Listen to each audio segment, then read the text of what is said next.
Hey, what's up, everyone? No TikTok, time to rock here. Um, AP's out of town. Just wanted to go through some of the latest stuff now that a shooter has been identified. Also, Jai messaged me and pointed out that um, Erica Kirk, so that's Charlie's wife, she's going to be giving a statement. They're going to be releasing a statement sometime soon. That's actually why I was a little late, even on my own. I was figuring out how to play a video. So, I mean, I always play videos, but I download the videos and then import them into something and crop them and change the sound, adjust the volume, all that stuff. And then I use them. But you've never seen me actually just play a video like off YouTube while I'm live. But anyway, I'm gonna try it. Gonna try it this time. Have to see when this goes live. Matter of fact, if anyone wants to monitor Turning Point USA's channel and so on, I'm gonna check it periodically to see if they're.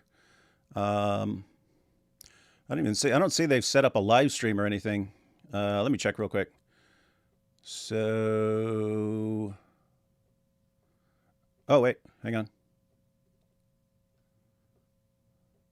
Okay, so now they do have one. All right, then I should hear this when it starts playing, and we'll switch over to that. So, so anyway, yeah, Erica Kirk is going to be addressing everyone. So as soon as that actually starts, it should be here very shortly. We'll go ahead and watch it. I just hope the volume's loud enough and so on so we can hear it. If not, not sure. We might just shut things down and then wait till she's done.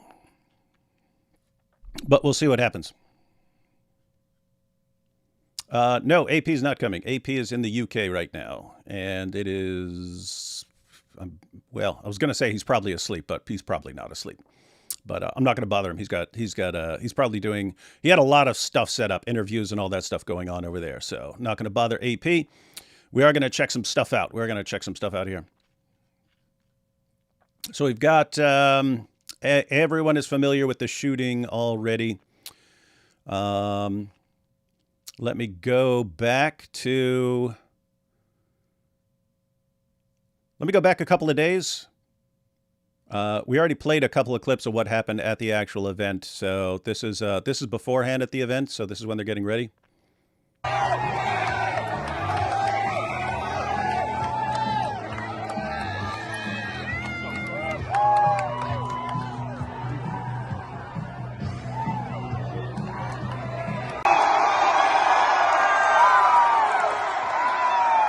Pretty big crowd, as you can see. Lots of young people excited. And that's kind of what was most special about Charlie. He seemed to get young people interested in things. So.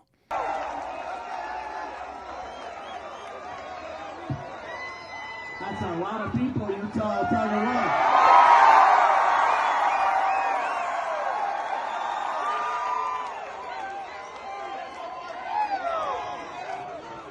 All right, we're going to get started, everybody. You know how it works. Question and answer. Also, thank you to Lane from YRE5. That was great. Really appreciate it. And we're going to be here for a couple hours.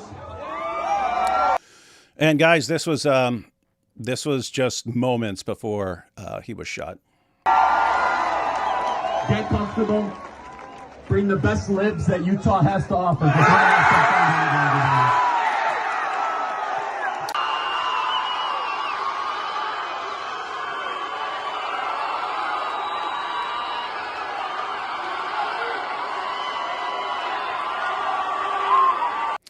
All right, so that goes on for a while. Again, that's right beforehand. That's right beforehand. And then I'm not going to play the footage of the shooting, even though I do have a blurred out version and so on. I'm sure anyone who wants to see it by now has already seen it, and therefore no need to play it here. And here's him being rushed away right afterwards.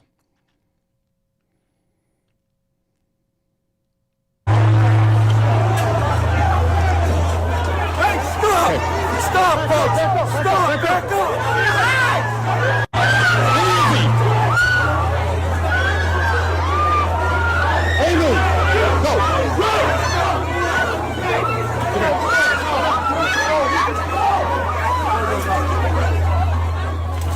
Oh my gosh! Oh my gosh! Oh my God! Oh my gosh! One of the weirdest things, one of the weirdest things in the aftermath, which I didn't see until today, and I didn't even know it was going on. But yeah, matter of fact, hang on. Where'd it go? Someone just posted it. That was interesting. Yeah. A couple people pointed out exactly what I was thinking right here. A couple of you posted this. Yeah, so Kayla here says Frank Turek was there actually. Yeah, he was right beside him. And then Corey says, did you see people wanted to implicate Frank Turek, but as we all know who follow him, he would not. Yeah, that was. I just found that out today when Frank Turek's ministry posted something saying, hey, there's a rumor going around that Frank had something to do with this. It wasn't like people identifying Frank Turek and saying, hey, Frank Turek is this bad guy, so he must have had something to do with it. It was. He was close to Charlie right when Charlie got shot, and right before that, Frank was doing something on his phone, and people who were watching all the video clips, because people posted video clips from like almost every angle, but people are pointing out that, hey, there's this guy on, doing something on his phone right beside him. So this is like a signal or something. This is a signal to the shooter to do it and so on. But these were people who had no idea who Frank Turek was. They're making videos and they're like circling him and saying, this guy looks like he's signaling him. And come to find out it's actually Frank Turek, who's good friends with him, who's done multiple shows with him and stuff. So guys, if you see anything like that, go ahead and squash that. That is like deranged nonsense. Again, you understand it's not people like targeting Frank Turek. It's they see a guy in a video and they think, hey, this guy looks like he's doing something on his phone. Maybe he's in on it. Guess what? No way Frank Turek was in on anything like that. All right. So yeah, we already the other day we went through multiple clips and so on. Right now I wanted to go through well, first let's check out the surveillance footage. Yeah, the surveillance footage of the guy when he's on the roof. It's going to be hard to see because, well, it's already hard to see. He's just kind of tiny, and then they zoom in a little bit. But here's the surveillance footage that they were checking out. So this probably looks small to you, but do you guys see up there at the top? So that's the roof of the building. He was on the opposite side of the corner. I'll kind of scroll here, but do you see the little guy right there running? Right there, he runs out and he's going to the corner on the right. So that's him running. Anyway, so yes, this is on the opposite side of things from Charlie Kirk's speaking event. Hang on, let me go ahead and check and see if they're going live yet.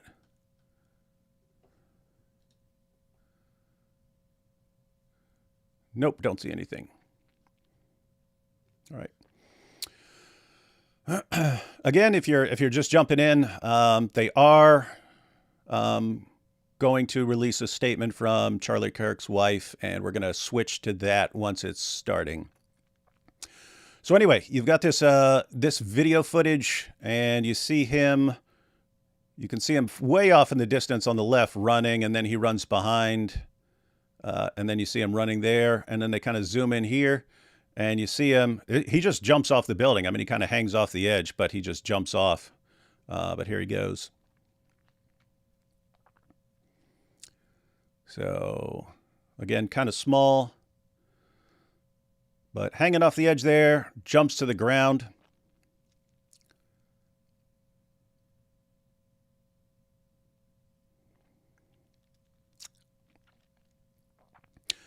And notice, no one's around. I mean, there are a couple people you can see walking, but they're not paying any attention to him. They don't even see him.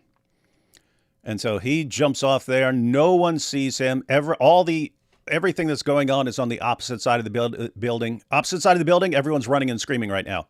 But no one's over here. And so he's jumping down here, and then you're going to see him, and he just starts walking and then walks across the road. And they're going to switch to, yep. And watch, so he's hustling now to get away from things, but then he's just going to start calmly walking. And who's going to notice this guy? Who's going to notice this guy here?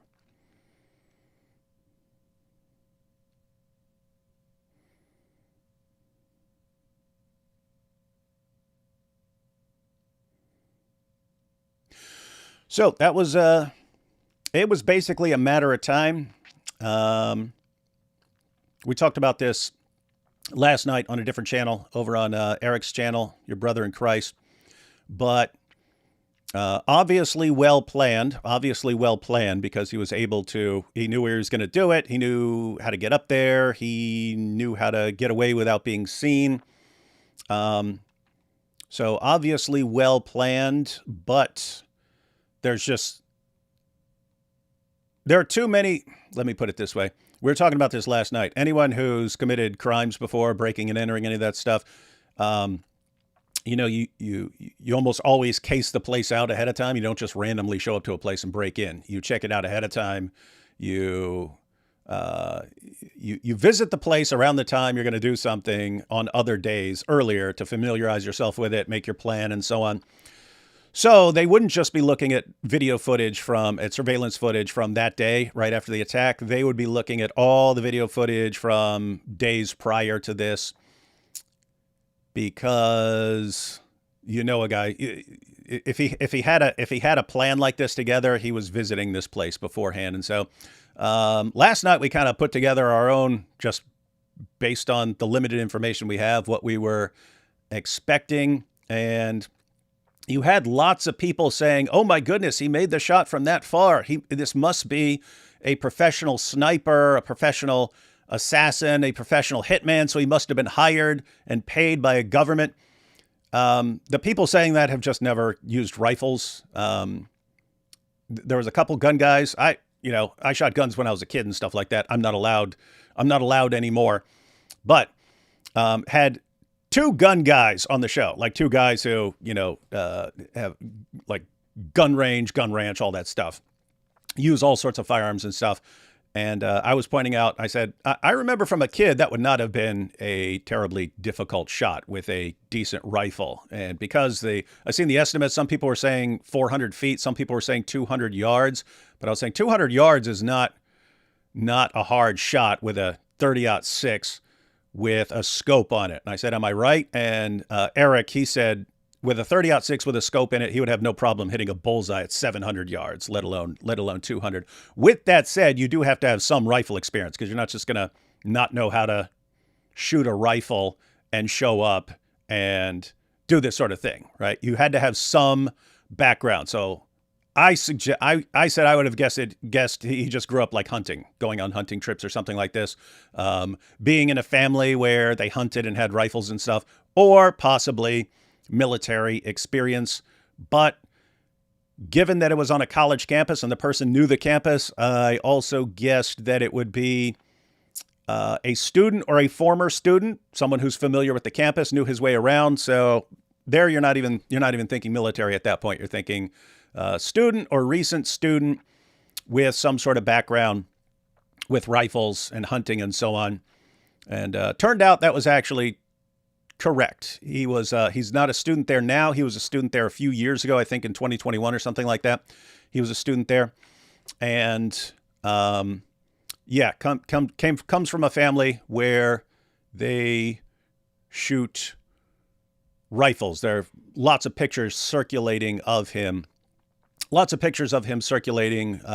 would go to gun shows and so on. So that all turned out to be correct. As far as what sort of person was doing it, you also had people, this was planned by the U.S. government. This was Israel. That was the most common thing I heard from Muslims and from Sneeko, that this was a plot by Israel. You think, young people are becoming very anti-Israel, and Charlie's like kind of the main person that young people are paying attention to, who was pro-Israel and so on. So why would you kill him? And obviously because he was going to say the wrong thing or something. All right, I'm going to pause here because we have Charlie Kirk's wife about to speak. So I'm going to switch to that and see if this works.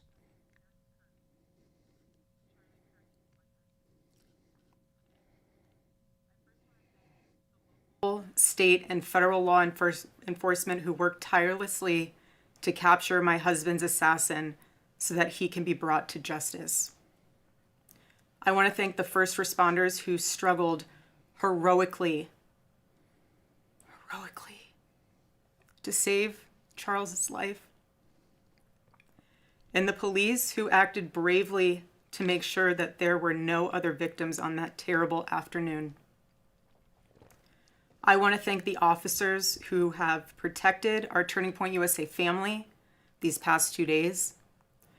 And I want to thank the Turning Point USA board, the COO, Justin Strife, and my husband's chief of staff, the amazing Mikey McCoy, for all their work in these terrible days to be the stability for our family and for the wider Turning Point USA family as well.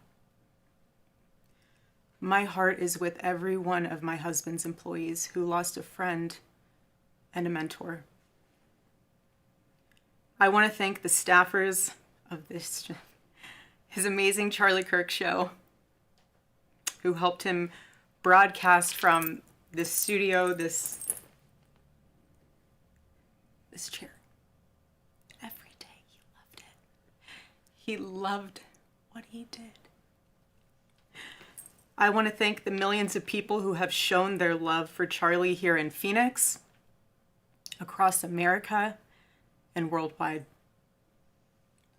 I want to thank my husband's dear friend, Vice President Vance, and his phenomenal wife, Usha, for their love and support.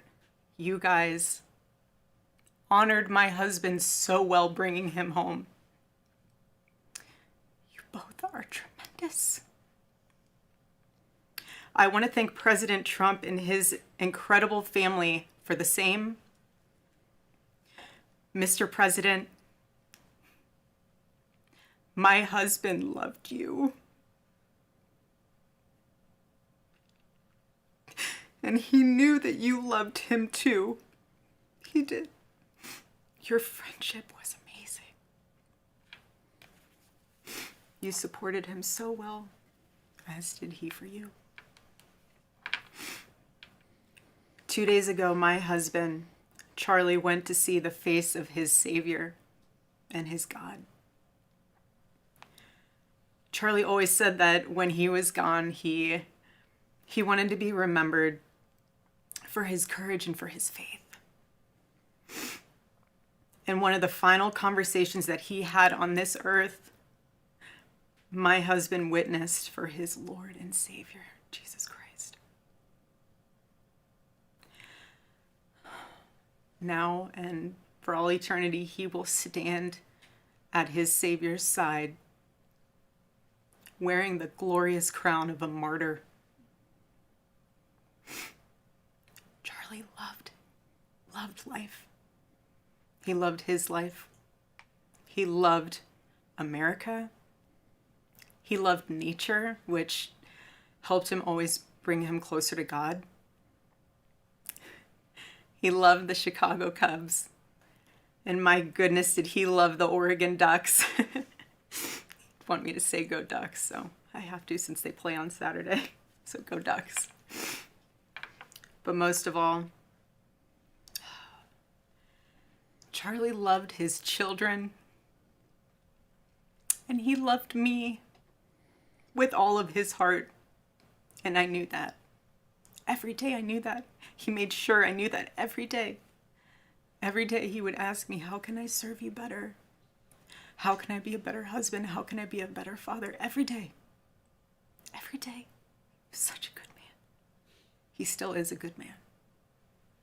He was the perfect father. He was the perfect husband. Charlie always believed that God's design for marriage and the family was absolutely amazing, and it is. It is, and it was the greatest joy of his life. And over and over, he would tell all these young people to come and find their future spouse, become wives and husbands and parents. And the reason why is because he wanted you all to experience what he had and still has. He wanted everyone to bring heaven into this earth through love and joy that comes from raising a family. It's beautiful. Charlie always said that if he ever ran for office, I know a lot of you asked if he ever was going to, but privately he told me if he ever did run for office that his top priority would be to revive the American family. That was his priority. One of Charlie's favorite Bible verses was Ephesians 5, verse 25. Husbands, love your wives as Christ loved the church and gave himself up for her. My husband laid down his life for me, for our nation, for our children. He showed the ultimate and true covenantal love.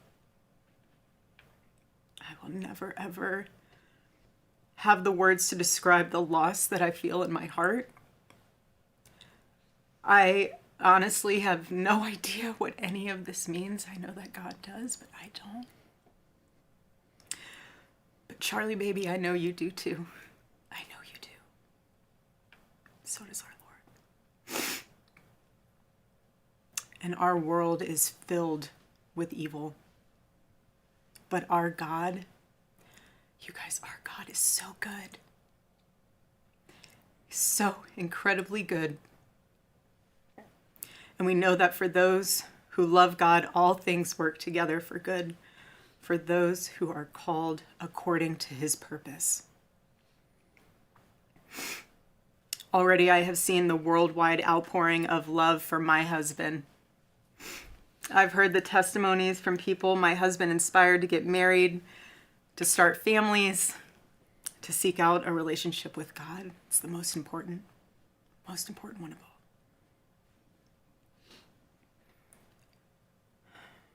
The evildoers responsible for my husband's assassination have no idea what they have done. They killed Charlie because he preached a message of patriotism, faith, and of God's merciful love. But they should all know this. If you thought that my husband's mission was powerful before, you have no idea.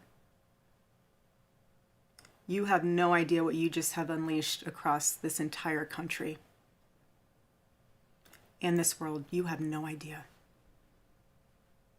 You have no idea the fire that you have ignited within this wife. The cries of this widow will echo around the world like a battle cry.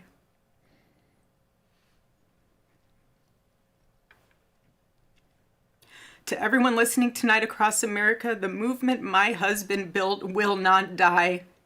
It won't. I refuse to let that happen. It will not die. All of us will refuse to let that happen. No one will ever forget my husband's name, and I will make sure of it. It will become stronger,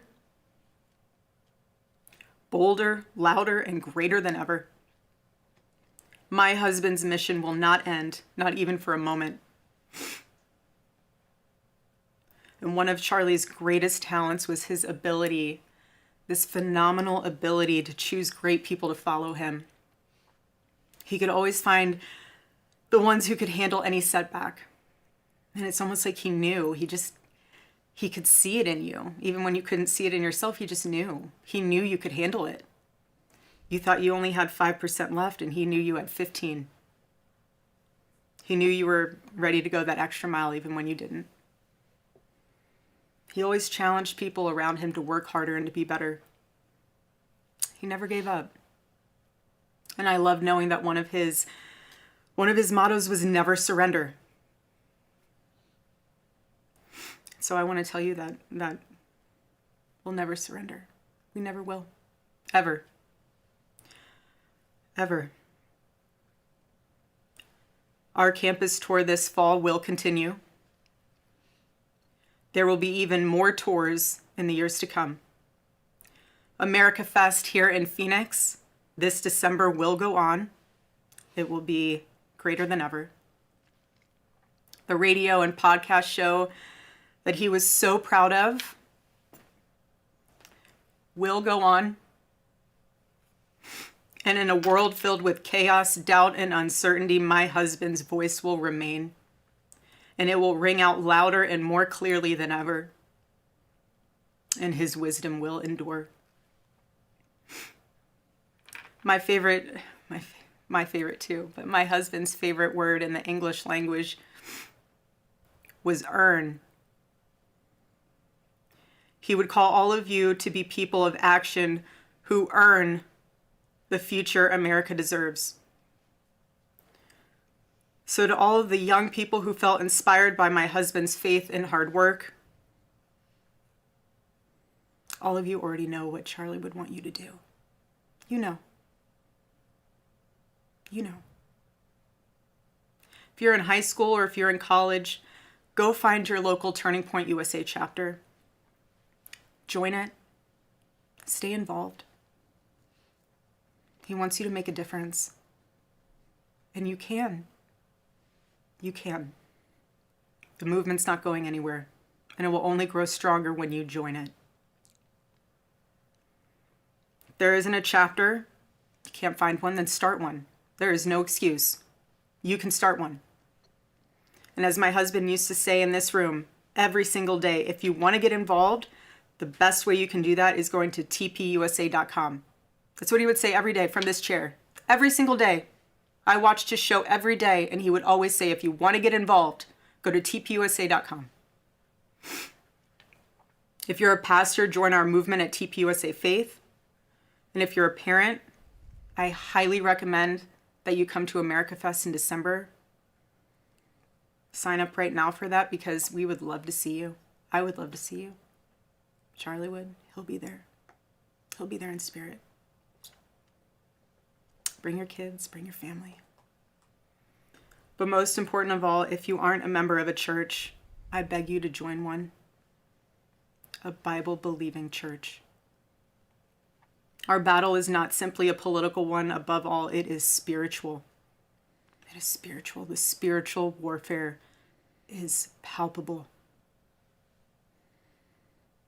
Charlie loved his Savior with all of his heart, and he wanted every one of you to know him too. He wanted everyone to know that if they confess the Lord Jesus Christ who rose from the dead, then they will be saved. Hear me when I say this, nobody is ever too young to know the gospel. Nobody. Nobody is ever too young to get involved with saving this beautiful country, this country my husband loved and still loves. And nobody is ever too old either. There's no age limit. I know my husband is still here. He's watching over us. I don't remember the last time I slept. I couldn't sleep last night. And Charlie, baby. Charlie, I promise I will never let your legacy die, baby. I won't. I promise I'll make Turning Point USA the biggest thing that this nation has ever seen. I promise. Charlie, I love you. I love you, baby. Rest in the arms of our Lord as he blankets you with the words I know your heart always strived to hear. Well done, my good and faithful servant. When I got home last night, Gigi, our daughter, just ran into my arms. And I talked to her and she said, Mommy, I missed you. I said, I miss you too, baby. She goes, where's Daddy? What do you tell a 3-year-old? She's 3. I said, baby, Daddy loves you so much. Don't you worry. He's on a work trip with Jesus, so he can afford your blueberry budget.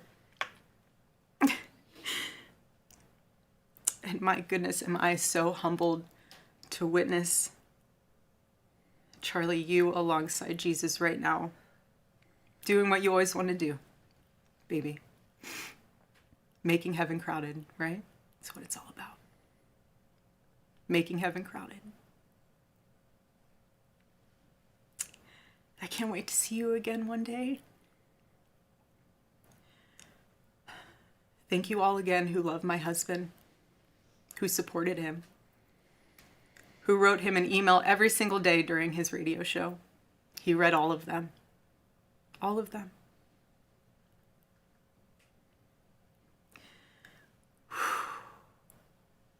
God bless you all. And may God bless America.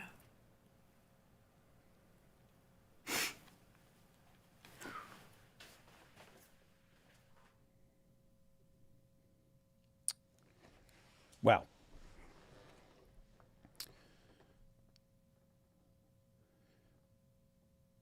That was powerful stuff.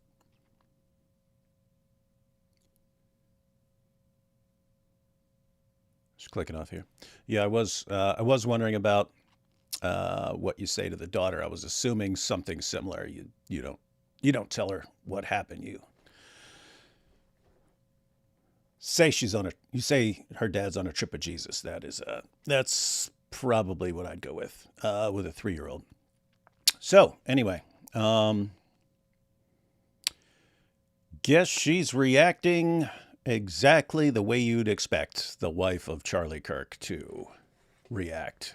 If you're trying to shut something down, they're going to dial it up. So sounds like she is still mourning, but she knows what Charlie would want her to do, and she's going to do that and make it happen. So I encourage all of you to support her and all the work that's ahead for her.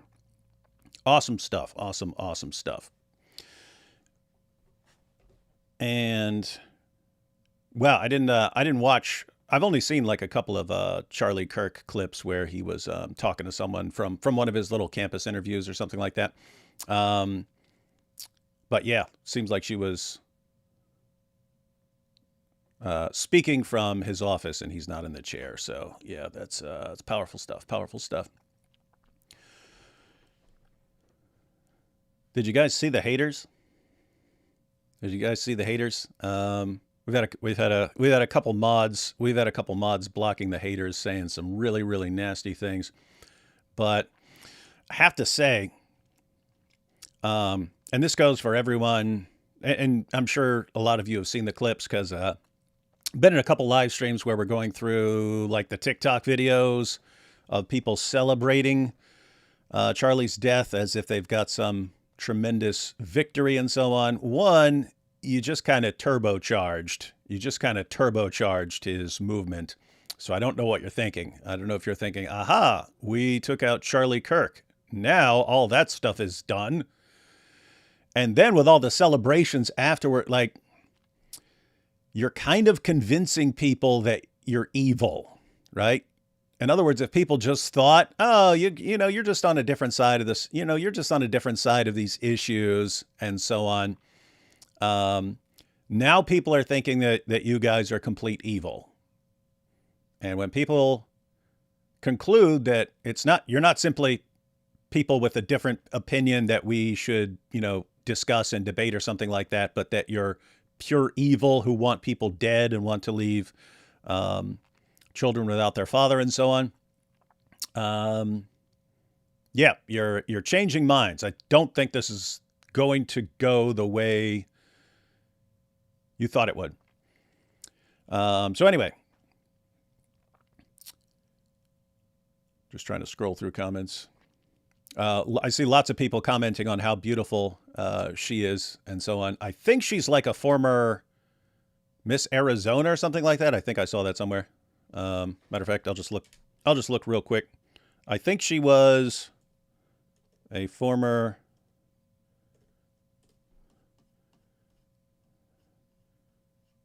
beauty queen. Oh yeah, Miss Arizona USA 2012. So in 2012, she was Miss Arizona USA. So guys, that should be an encouragement to all you young Christian guys out there. Apparently, women like a guy who stands up, stands up for what's right. So, I did want to comment. We got some clips to go through, but this is so weird.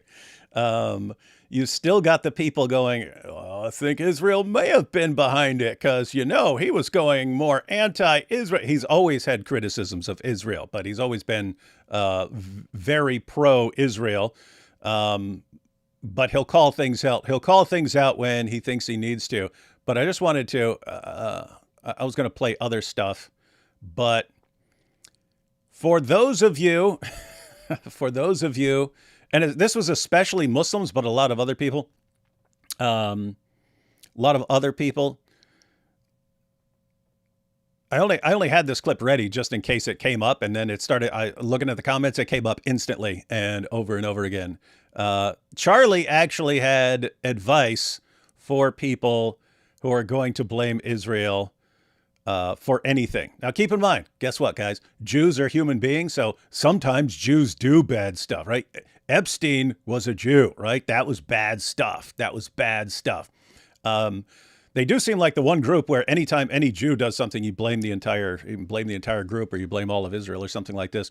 But anyway, so the point is, you can have legitimate criticisms of something that someone actually does, but that can escalate, as it has, and as we see on this topic, to anything that happens, you already know it's the Jews, like no matter what happens.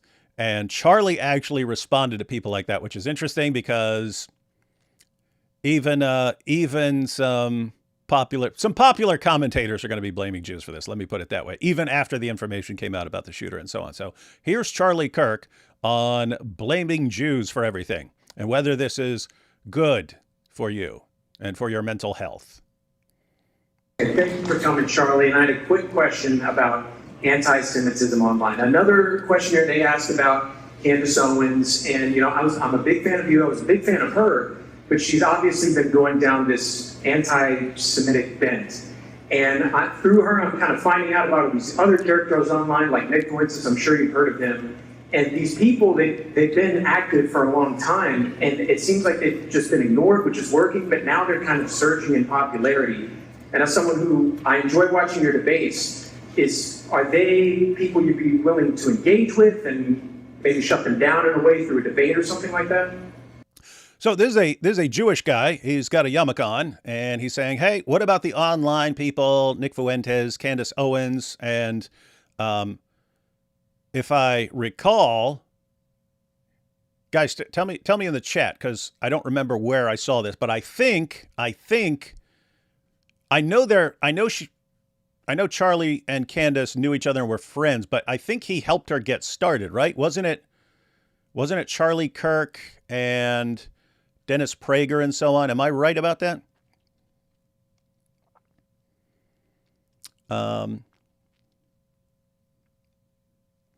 We'll let this go on. But I think they used to work together. But let's go ahead and play this a bit. Well, I mean, I'm going to debate Candace. But no, look, I'll debate anybody that shows up at our campus events first and foremost. But I do want to take what you say and extrapolate. Okay. Yeah. People are saying yes. That he did help her. They did used to work together. But anyway, here you have a Jewish guy asking about people like Candace Owens and Nick Fuentes. And hey, Charlie, would you be interested in debating them? Because you obviously have some different views. But let's go ahead and see what he says. Very, very sound advice. And guys, I want to point out, this is very important advice, not just on this issue. Not just on this issue. What do I mean? I mean, he's being asked specifically about what about people who just like blame Jews for everything? What's going on there? The advice he's giving is much bigger than that, because it's not just about Jews. We'll talk about why it's important here in a second, but massively important advice for everyone here. Shows up at our campus events first and foremost. But I do want to take what you say and extrapolate that there is a corner of the internet of people that want to point and blame the Jews for all their problems. Everybody, this is demonic and it's from the pit of hell, and it should not be tolerated, period. But it goes to a structural problem of an entire generation that has economic resentment. They don't own anything, they're not getting married, they're not having children, they're depressed, they're anxious, they're staring at their screens all day long. And all of a sudden, your extrapolation of all that is, well, it's the Jews' fault. That is sloppy and shallow thinking. And not only that, they say, oh, it's the Jews' fault. Okay, let's kind of play this out. Well, tuberculosis, that used to kill about 1 billion people. You know, it's a group of Jewish scientists that came up with the antibiotic that cured tuberculosis. How about CPR, the MRI machine? You know, there's over 500 million lives that were saved over the last 50 years because of people that were Jewish scientists that were working on things. They'll never say thank you to the Jews, but they'll always say shame on the Jews. Weird how... Yeah, here he's pointing out the hypocrisy, right? Like, if someone does something amazing, you normally don't attribute it to the entire group, right? You normally don't say, oh, this American scientist did this, therefore America did this, even though, you know, he's in America. And so, you know, something may play a role as far as his location and so on. But you normally don't attribute what someone has done to an entire group or an entire nation.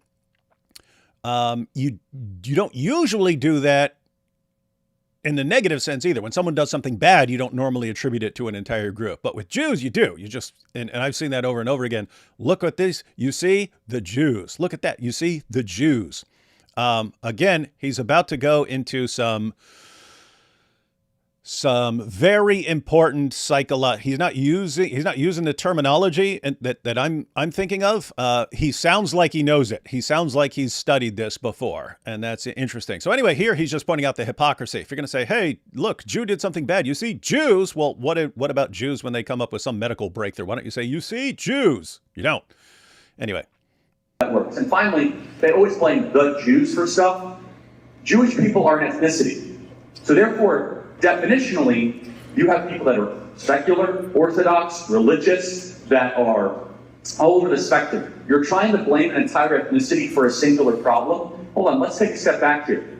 Instead of that, what could you possibly do in your own personal life to improve your own state of being? If you are blaming 0.02% of the world's population for all of your problems, that is not going to be good for your soul. It's not.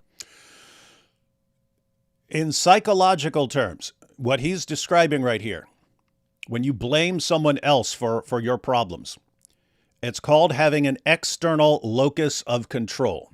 Your locus of control is basically where you assign the main responsibility for your situation in life. In other words, like it's usually just it's internal or external, your locus of control.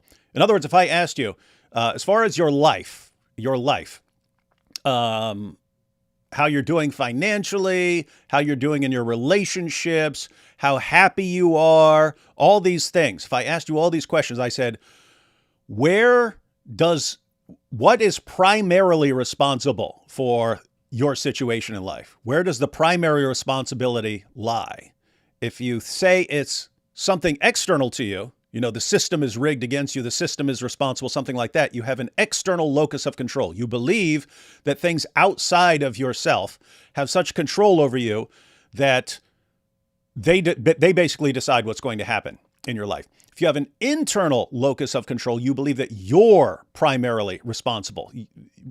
Your financial situation, your relationships, your happiness, and so on, you're primarily the one who's responsible for your situation. And you have a weird situation because lots of people would think that if you have an external locus of control, matter of fact, let me read an official definition just because it will help people understand. And it's actually an important concept, which, guys, if you don't take away anything after Erica spoke, and if you don't pay attention to anything after that, because that was definitely going to be the most important part of this live stream. If you don't take away anything after that, pay attention to this. This is massively important, like to the world, not only to you, to the entire world. Let me look up locus of control to give you an official definition. All right. Locus of control is a psychological concept describing the extent to which people believe they have control over the events and outcomes of their lives.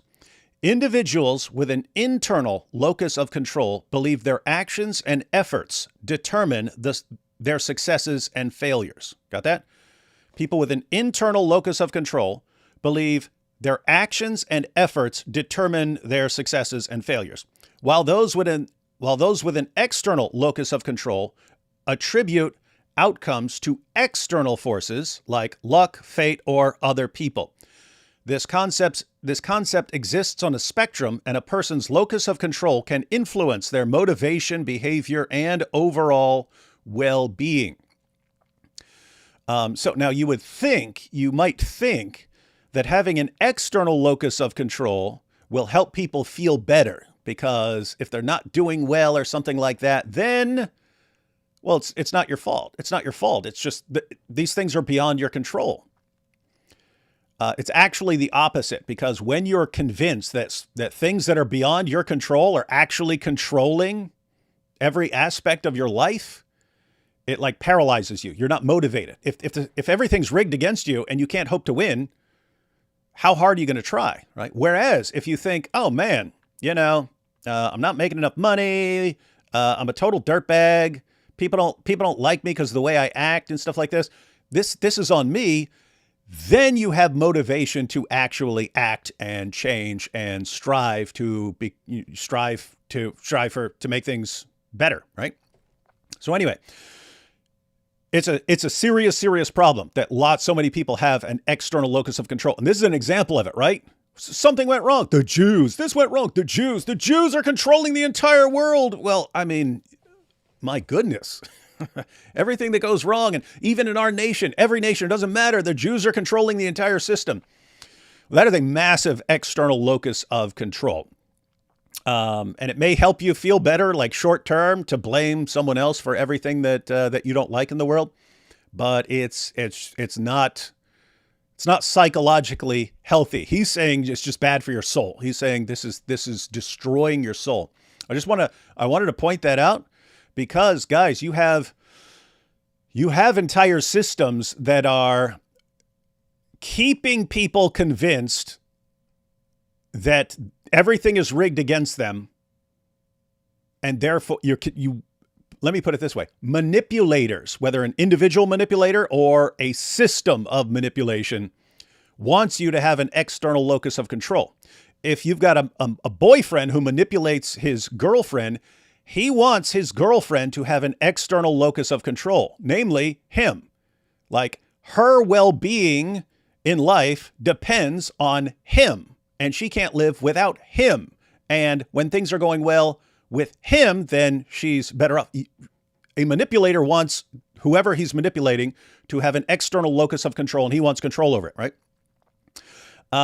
But you have politicians. Politicians want you to have an external locus of control. They want you to believe, I'm not saying all politicians here, but politicians want you to have an external locus of control. They want you to think that these things are all beyond your control, and you can't control these things. You can't control the system. Therefore, you're going to vote for the person who promises to fix the system for you, right? You can't fix the system, and you're powerless. You're powerless against the system because it's rigged against you. And therefore, what can you do? Well, you can't do anything. All you can do is vote for the person who says he's going to take care of that for you. And that's how they keep you under their control. So anyway, That's why I said it's kind of a much bigger issue than this particular issue. But he's pointing out with Israel, if you think Jews are controlling everything, you are psychologically destroying yourself. And you can see the people who go down that road, they start getting crazier and crazier and crazier and crazier and crazier. Let's let him finish here. That is not going to be good for your soul. It's not good for your psychology. It's not good for your future in any way, shape, or form. And so I would just say this, that any young person that goes into this hyper online brain rot, you are serving yourself over to your own demise. You are serving yourself into a suicide mission that will not make you happier and not make you healthier. Instead, here's what your attitude should be. Your attitude should be like, I can't own stuff. I got it. Can't own a home. Not getting married. I don't know who to date. Said, wow, the challenges are immense. I'm going to now overcome all those challenges and go on an adventure. I'm going to prove everyone wrong. I'm now not going to be a victim. I'm going to be a victor. I'm going to dig deep. This is still a great country. This is a free country. I'm going to use my agency. I'm going to use my ability. And I'm not just going to go point in the corner and be like, I'm overweight because of the Jews. Women don't want to date me because of the Jews. How about this? As Jordan Peterson would say, sit up straight with your shoulders back, follow the rules for life, make yourself interesting, learn something new every single day, and instead of pointing at a small group of people and engaging in this brain rot, become a better person. You'll be a happier and healthier, more joyful and productive person. So, locus of control, ladies and gentlemen. He just pointed out if you have he didn't use the words, but if you have an internal locus of control, then even if you know things aren't working out, you should be motivated to change. Wait a minute, I have the ability to change things in my life or in my city or in my family or whatever it may be. I have that ability. And so if things suck, then I'm going to go out and fix them. I'm going to become a better person and fix things, make things better. So keep in mind, the truth is that reality is somewhere in between. In other words, you're obviously responsible for a lot of things in your life, and some things are beyond your control. That's just a reality. You don't control where you're born. You don't control, who your parents are and things like that. You don't control lots of things in your life. You're in a country where you don't control a lot of what happens in your country. But as far as you and your situation in life, your happiness level and so on, what do you think is most responsible for that? It is way, way, way, way, way more psychologically healthy for you if you believe that you are primarily responsible. So whenever someone is convincing you to blame someone for everything you don't like in this world, be on guard. You're probably dealing with a manipulator who wants you to view this person as the one who's going to save you from whatever is controlling everything that's beyond your control, right? So if you have these brilliant puppet masters and I'm just totally powerless, they're controlling the entire world. And then someone says, I'm the one who sees all the plots of the puppet master and I will stop the puppet master. Okay, we'll just go with you. You're the one who's going to save us and so on. You're dealing with a manipulator, guys. Don't fall for it. Don't fall for that stuff. All right, just wanted to get that out of the way. As far as the other stuff, people saying, keep in mind this is not long ago. This is after Candace Owens started going off the deep end and so on. But all the other people saying, but he was turning against Israel. No, he's over the years he has had various criticisms and so on of Israel or of certain things that people have done and so on. He's been an ardent advocate and defender of Israel. So tying into that, if you're thinking, well, the Jews did it, what evidence do you have for that? Other than you just like to blame Jews for everything, right? Like think, what actual evidence? But he said release the Epstein files. That's why they're killing him. There's tons of people saying release the Epstein files. Are they all killing them? You're going to go with the guy who likes you most, who says release the Epstein files. So anyway, Yeah, the point is, if you're just going to say, here's a hypothetical motivation, so I'm blaming them, guys, you have to, I mean, even Dave Smith just called this out. Dave Smith, I mean, one of the biggest critics of Israel on the planet. He's, guys, stop. If you, he even said it, he said, if you've got a good conspiracy, man, I'll be in on that conspiracy.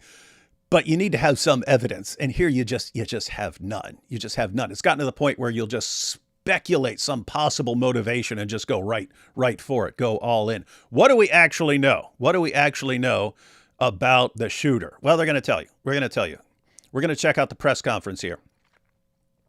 So this is a press conference right when they announced that they had caught the guy. And we have, I think it's the governor, and then Kash Patel, and then the sheriff. But I don't know if we'll watch all of this. It's not terribly long, so we might watch it all, unless it gets really boring, and then we'll go to some other stuff. But let's check this out. Good morning, ladies and gentlemen. Good morning. We got him. On the evening of September 11th, a family member of Tyler Robinson reached out to a family friend who contacted the Washington County Sheriff's Office with information that Robinson had confessed to them or implied that he had committed the incident. This information was relayed to the Utah County Sheriff's Office and scene investigators at Utah Valley University. This information was also conveyed to the FBI. Investigators reviewed additional... Oh, hang on.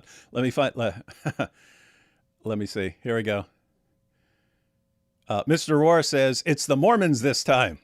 Yeah. The guy comes from a Mormon family. The shooter comes from a Mormon family.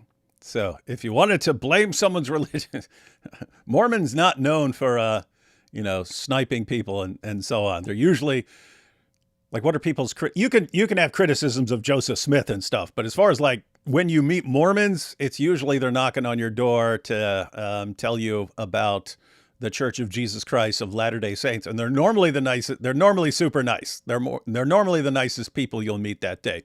But yes, this guy does come from a Mormon family. I don't know if I should make a separate video about this or something. I'm going to wait till more information comes in.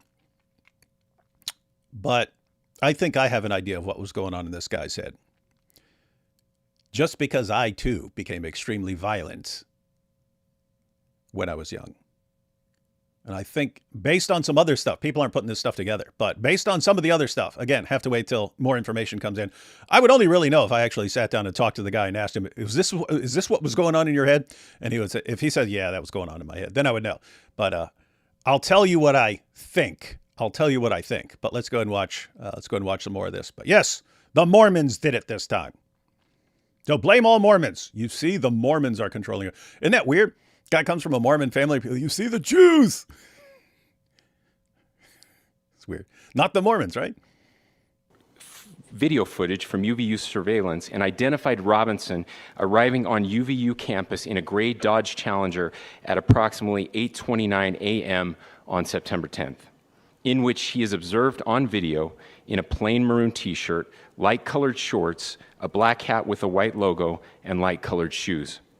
When encountered in person by investigators in Washington County on September 12th, in the early morning hours, Robinson was observed in consistent clothing with those surveillance images. Investigators interviewed a family member of Robinson who stated that Robinson had become more political in recent years. The family member referenced a recent incident in which Robinson came to dinner prior to September 10th, and in the conversation with another family member, Robinson mentioned Charlie Kirk was coming to UVU. They talked about why they didn't like him and the viewpoints that he had. The family member also stated Kirk was full of hate and spreading hate. The family member also confirmed Robinson had a gray Dodge Challenger. Hang on, I just want to point out as far as the family. So they're pointing out he was turned in by a family member. A family member contacted I think a friend and said, hey, I know who this is. We need to contact the police about this. And so family member turned him in. And as far as them looking into motivations and so on, they said he'd become more political in recent years and that really didn't like Charlie Kirk and that this discussion came up at dinner. But notice, you wouldn't if someone starts saying, hey, Charlie Kirk's a evil scumbag at dinner, family dinner and stuff, you're not thinking, oh, he's going to climb on a building and shoot him or something like that. It seems like it would be pretty normal, especially at that age, for people to start complaining about things and people they disagree with and so on. But nope, this guy decided to do something more. Investigators identified an individual as the roommate of Robinson. Investigators interviewed that roommate, who stated that his roommate, referring to Robinson, made a joke on Discord. Investigators asked if he would show them the messages on Discord. He opened it and showed several messages to investigators and allowed investigators to take photos of the screen as each message was shown by Robinson's roommate. These photos consisted of various messages, including content of messages between the phone contact named Tyler with an emoji icon and Robinson's roommate's device. The content of these messages included messages affiliated with the contact Tyler, stating a need to retrieve a rifle from a drop point, leaving the rifle in a bush, messages related to visually watching the area where a rifle was left, and a message referring to having left the rifle wrapped in a towel.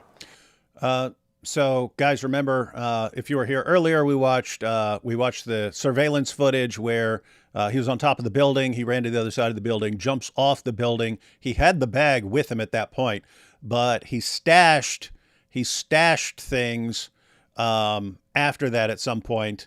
And here he was. I don't know why people do this, but he's sending messages to someone talking about how he is keeping an eye on the area to see when it's clear to go back, because he has to go find that bag before they did. But no, they found the bag. They found the bag first. And so, yep, it's a general rule, ladies and gentlemen. If you've committed some huge crime, do not start sending messages about it to people. I don't know why I'm giving people advice on this. I'm kind of saying, in that respect, that was pretty stupid. And I have to say, this guy's extremely intelligent. He's extremely intelligent, but he's making some rookie mistakes. He had obviously not committed crimes before. He was smart enough to plan all this out, but you make these kind of mistakes if you haven't done things like this before, because you eventually mess up doing things like this, and then you realize, oh, I need to not do that. So anyway, the fact that he's sending messages to his friends about, hey, I have to go get a bag, and yeah, it's got something in it, and so on. I have to check this place out, and I have to figure out a way to go back and get it. Not smart. The messages also refer to engraving bullets and a mention of a scope and the rifle being unique. Messages from the contact Tyler also mentioned that he had changed outfits. I know there's been speculation as well as to the writing on those casings, those bullet casings, and I believe we have that as well. And I will share that with you now. It's interesting. There's not a whole lot of evidence to go on as far as what these guys had access to, like, very quickly by the time of this press conference, because they had just caught the guy. They'd caught the guy, I think, the night before at like 10 o'clock, and then they released this today. But not a lot to go on. It's just like some stuff he had etched into bullets and stuff, and then like some things he was saying about Charlie Kirk at a dinner they have. And as far as like motivations, that's kind of like all people were going on. He'd just become more political in recent years. He was complaining about Charlie Kirk, and then the stuff that he had etched on the bullets, which he's going to talk about here.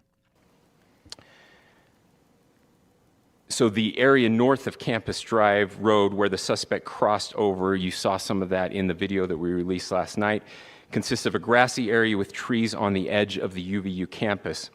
Investigators discovered a bolt-action rifle wrapped in a dark-colored towel. The rifle was determined to be a Mauser Model 98 30-06 caliber bolt-action rifle. The rifle had a scope mounted on top of it. Investigators noted inscriptions that had been engraved on casings found with the rifle. Inscriptions on a fired casing read, "Notices, bulges, capital OWO, what's this question mark. Inscriptions on the 3 unfired casings read, "Hey fascist!" exclamation point, "Catch!" exclamation point. Up arrow symbol, right arrow and symbol, and 3 down arrow symbols. A second unfired casing read, "Oh Bella Ciao, Bella Ciao, Bella Ciao, Ciao Ciao." And a third unfired casing read, "If you read this, you are gay, LMAO." We are indebted to law enforcement across the state who's worked seamlessly together, local law enforcement, state. I've actually read explanations for what all that stuff means, as far as like some of it is like video game references and stuff, and I don't understand them. The Bella Ciao is, you can look that up yourself, but I'll just read it here when it first thing that pops up. Bella Ciao is an iconic Italian anti-fascist protest song that became an anthem of the Italian partisans during World War II and is sung today in demonstrations worldwide, including by groups associated with the left and other movements for freedom. So this is associated with anti-fascist movements, hence why people are saying Antifa. And then some of the other stuff, some of the other stuff had video game references, and I'm not sure about that.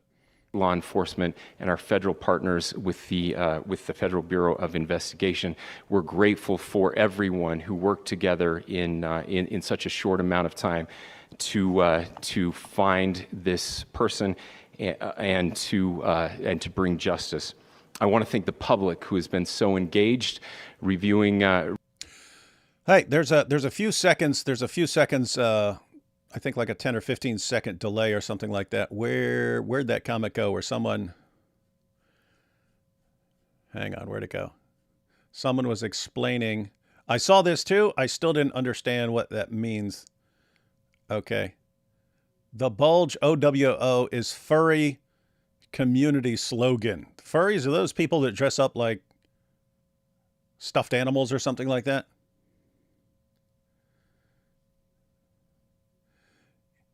Yeah, so we have people are pointing out the Bella Ciao is an Italian Antifa slogan from World War II times.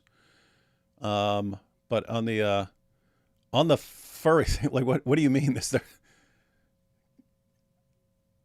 when you say furry, do you mean like the people who dress up? They have their own language? People are saying yes. Okay. Oh, people are saying trans and furry. People are saying yes. Okay. I didn't know they had their own like code language or something like that, and I still don't understand what it means. Let's see. Oh, I also saw this as far as the arrows. So the arrows were a call in for a 500 kilogram bomb from Helldivers 2. I play that game.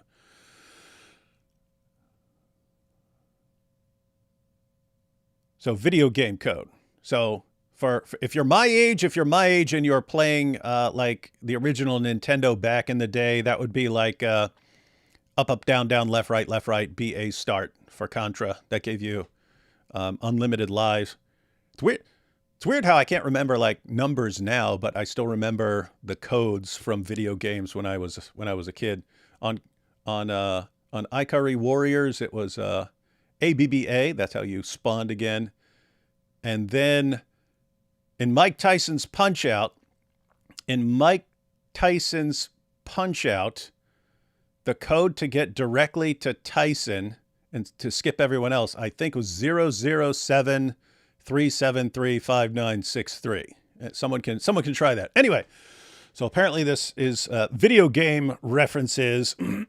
So he's got some Antifa stuff, some furry stuff, and some video game stuff. Sounds like he was in some basically some interesting online communities that he was involved in. And SenseQuest says Contra is the one I remember too. Yeah, you had to use it a lot back then. All right, let's get back to this. By the way, if anyone, I'll glance at I'll check the comments. If anyone has any more info on what any of that stuff means, let me know. reviewing videos, helping us with sending in tips, and helping us get to this point. I want to thank the family members of Tyler Robinson who did the right thing in this case and were able to bring him into to law enforcement as well. I especially want to thank the family of Charlie Kirk, Erica, Charlie's parents, his children. I want us to be thinking of them as we bring justice in this case. They will be involved in that justice. We will be working very closely with them as we move through this process as well. This is a very sad day for our country, a terrible day for the state of Utah. But I'm grateful that at this moment we have an opportunity to bring closure to this very dark chapter in our nation's history. With that, I will now turn the microphone over to the Director of the FBI, Kash Patel. Thank you, Governor. This is what happens when you let... Hey, this guy actually looks normal. Anyone ever see the normal picture he uses? He has like resting crazy face.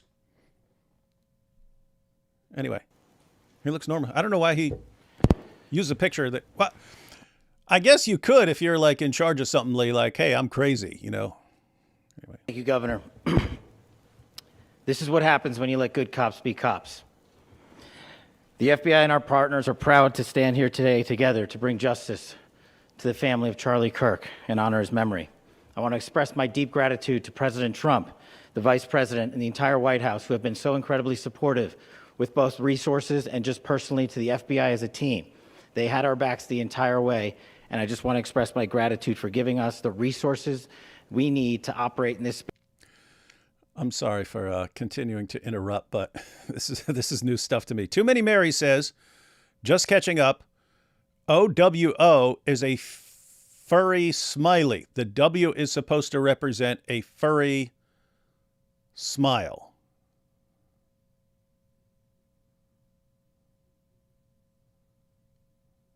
I'm trying to see. So what are the O's? Are those cheeks? Are those eyes? I don't know. I'm not getting it. I'll take your word for it. To bring this sort of justice at this sort of speed. In 33 hours, we have made historic progress for Charlie. Governor Cox, our partnership has been absolutely incredible these last few days. Our partnership will endure. Your state and local partners, your sheriffs, your DPS community has been unbelievably impressive in the hardest of times. And a case like this cannot be solved, cannot be brought without partnering with your state and local authorities. The FBI has a certain role to play, and we will play that role, and we will lead out for the federal government. But Governor Cox, we are so grateful for your state partnership that led out on this investigation. A little bit of the timeline. Charlie was shot at 12:23 p.m. on Wednesday. The first FBI agents arrived on scene in 16 minutes with chiefs of police at 12:39 and secured the scene. The FBI immediately launched fixed-wing assets. We utilized these assets to transport personnel, specialty technicians, hostage rescue teams. We also utilized these assets to go back and forth from the East Coast and here in Utah to transport forensic evidence and other evidence that will be analyzed and is being analyzed at our FBI laboratories in Quantico and other laboratories, including the ATF. At my direction, the FBI released the first set of FBI photos of the suspect at 10 a.m. local time on 9/11. Then, shortly thereafter, the FBI reward of $100,000 was released at 10:45 a.m. local. Myself and Deputy Director Bongino arrived on the scene at approximately 5:30 p.m. on 9/11. The governor led a press conference last night at approximately 8 p.m., where at my direction, the FBI released a never-before-seen video of this suspect. We also released new images to the public of the suspect. And just last night, the suspect was taken into custody at 10 p.m. local time. In less than 36 hours, 33 to be precise, thanks to the full weight of the federal government and leading out with the partners here in the state of Utah and Governor Cox, the suspect was apprehended in a historic time period. And I want to highlight what Governor Cox said. Hold on. So Trevsky here says OWO equals eyes open, UWU equals eye closed. The W is like a cat's mouth. And then Jacob says, David, it's a nervous face, so it's like a wiggly smile popular in anime. It's in the reel of UWU. If you have heard the term uwu, I have not. It refers to that face. Okay, guys, at first I was just interested in what this means because I didn't understand it when they said it. But now I'm actually concerned with how much you guys understand about furry language. Like, how do we have like 200 experts in furry terminology? Some of you are saying it's used for furry and trans stuff, but how?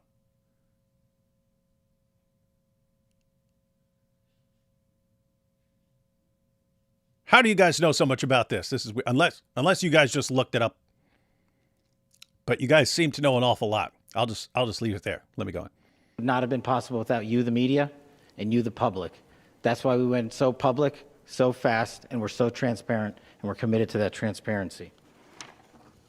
The crime scene, just a little bit there. It is a large crime scene. State and local authorities, along with federal authorities, processed that crime scene quickly, and I even had the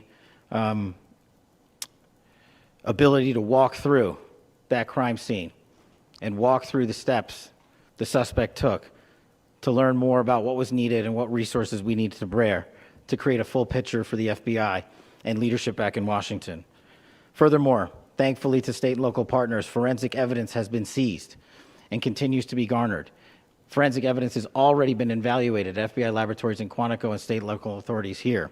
We will continue to process evidence as we see it, as we collect it, and we will continue to deliver to Governor Cox and his team. Last night, we had a total of approximately 7,000 leads. As of this morning, thanks to your great work, we have over 11,000 leads that were called in to the FBI. And we are running out every single lead that we can. There's that 11,000 leads. So people got really interested in helping out. Every one of those leads will be run out. The arrest is a testament to the dedication of good law enforcement being great and partnerships in law enforcement, which I've tried to highlight as my tenure as the director of the FBI. There is no better relationship for law enforcement than the FBI to partner with state and local authorities, and you've seen it here in these last few days. The FBI Salt Lake field office, along with our offices in LA, Phoenix, Denver, San Antonio, Las Vegas, Pittsburgh, Buffalo, our headquarters component in Quantico, all participate in the FBI. I want to express my deep gratitude to the employees of the FBI, the men and women, the evidence response team tacticians, the special operators, the agents, the support staff. You have done monumental work in historic time when the public, who had a right to demand such an expeditious solving of an investigation, the FBI answered that call diligently, critically important to our nation, and we delivered. And I'm proud to be their leader, and I'm proud to be the director of the FBI. This is a very much an ongoing investigation, as the governor said, and we will continue to work with state and local authorities to develop the investigation, to provide them the evidence they need for their ongoing prosecutions, and we will be here to answer every call they absolutely have, as long as it takes, for as long as we need to find and apprehend whatever suspects were involved in this crime. Lastly, to my friend Charlie Kirk, rest now, brother. We have the watch, and I'll see you in Valhalla.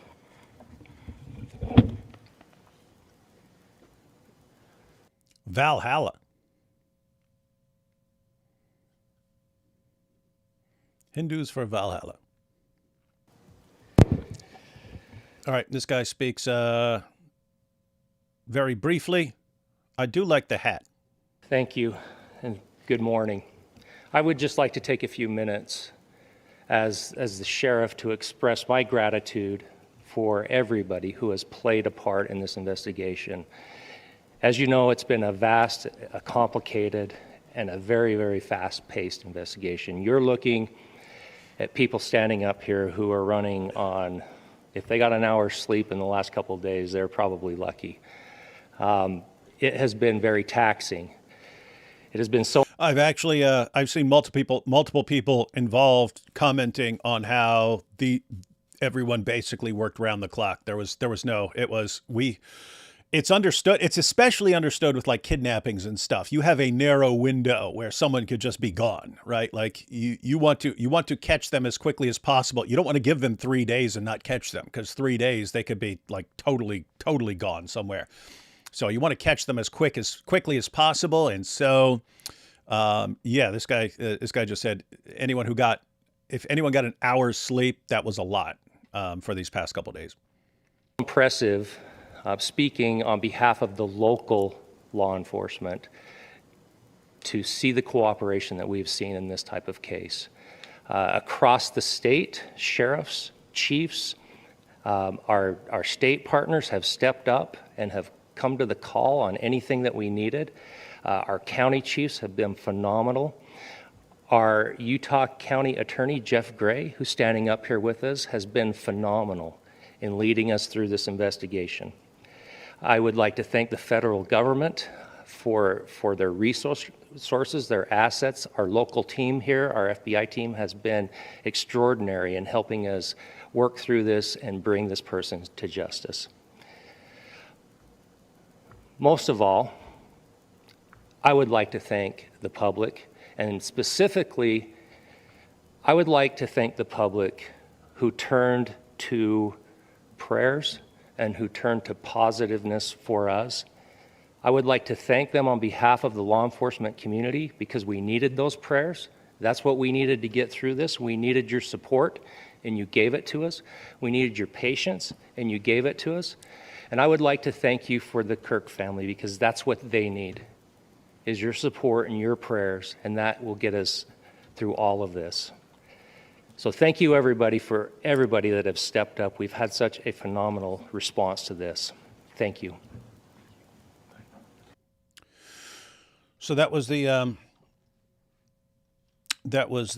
briefing earlier today. They did take Q&A and stuff like that, but they gave the main details. And really, there aren't a ton of details, because again, they just caught this guy, and so it's going to take some time.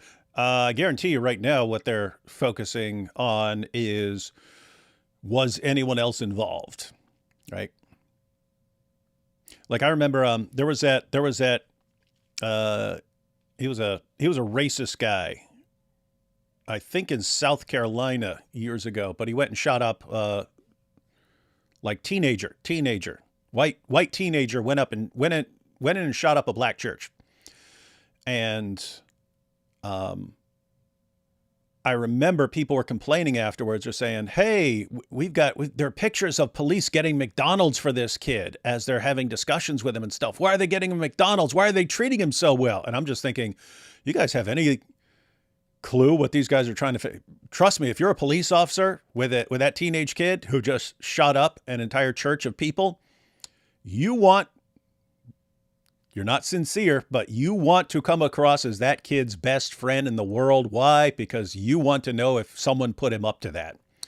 And so, I mean, if you were a police officer, you'd probably be like, yeah, kid, we actually agree with you. We're in on it. Now tell us who helped you and who got you the weapons and anything like that. If anyone else is involved, because we want to join your movement. You'd be doing something like that, because you want to know, was this kid just a lone wolf who decided to do this, and all of these ideas came from himself, or was he part of an organization, or did an organization manipulate him, or did a person convince him to do this or something? You want to find out all that information. Yeah, Dylan Roof. And so right now, they want to know if he acted alone, if this was all him, or if he was working with someone else, or if someone was giving him the ideas, helping with the planning, anything along those lines. I just looked up to see if there was any more information out so far. Newsweek actually comments on the stuff that we were already discussing. It says, so this is Newsweek's article on this guy. It says, investigators discovered several anti-fascist messages inscribed on bullet casings recovered from the fatal shooting of Charlie Kirk. The messages were among the evidence discussed during a press conference. We already checked that out. More details are emerging about the Utah man suspected of carrying out Kirk's assassination, with every new piece of information released by authorities likely to be heavily scrutinized amid increased tensions across the U.S. following the shooting on Wednesday. And here they actually discuss the messages, which you guys have already explained, some of them. Well, you guys have already kind of explained all of them, but let's see if they add anything to the explanations. Cox outlines some of the messages investigators had found on the shell casings linked to the shooting, including one which read, "Hey, fascist, catch." So, I guess with the World War II thing, that's multiple Antifa messages. So, "Hey, fascist, catch," followed by an up arrow symbol, a right arrow symbol, and 3 down arrow symbols. The arrow symbols are thought to be a reference to the video game Helldivers 2. That's what you guys already explained. Helldivers 2 is a heavily satirical shooting game in which the player is part of a future version of our planet known as Super Earth, where all of humanity is living under managed democracy. The game has been viewed as a tongue-in-cheek critique of military dictatorships with references to fascism and colonialism. Okay. O Bella Ciao is an Italian song dedicated to resistance fighters during the Second World War who were fighting against occupying Nazi forces. So you say that when you're fighting against Nazis. In recent history, union members in Italy sung the song at conservative Prime Minister Giorgia Meloni as she spoke at a conference in March 2023. Her party, the Brothers of Italy, was founded by followers of former dictator Benito Mussolini as post-fascist movement following World War II. And then here we go. Notices bulges message meaning. Other messages included notices bulges, OWO. What's this? An apparent reference to an internet meme connected with furries, part of the role-playing community. The meme, poking fun at the community, originated around 2013. The OWO refers to an emoji used by furries online as a cutesy symbol.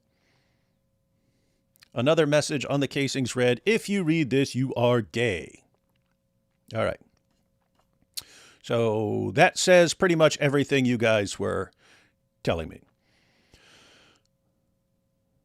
Hey, can everyone can someone check on this real quick? I saw it, but it was just on Twitter. I saw his ACT scores reported. But I don't trust everything that just pops up on Twitter, right? Because people post all kinds of things.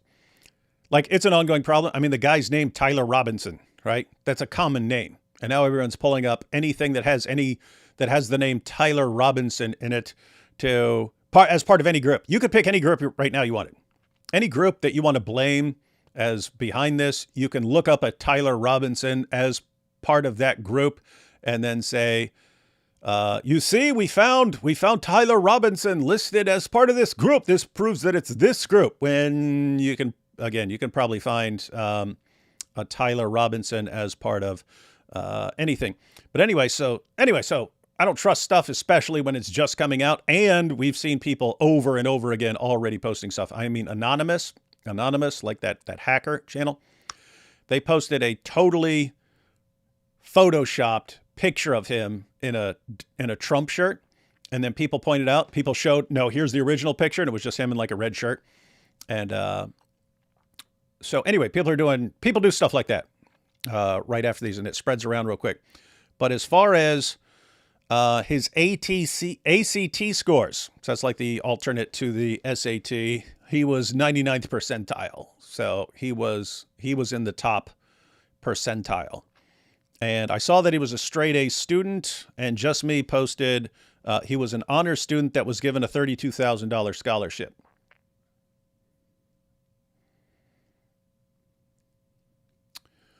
So anyway, Can anyone look up real quick and verify if those are actually, it kind of fits. If he's a straight A student and was given a big scholarship, he probably rocked his ACT. But can anyone just check that? Because that's actually important. If he was 99th percentile on the ACT, which is like kind of a more advanced SAT, because it tests you on more subjects than just like the math and verbal that the SAT tests you on. So if he was 99th percentile on that, which, by the way, is what I was.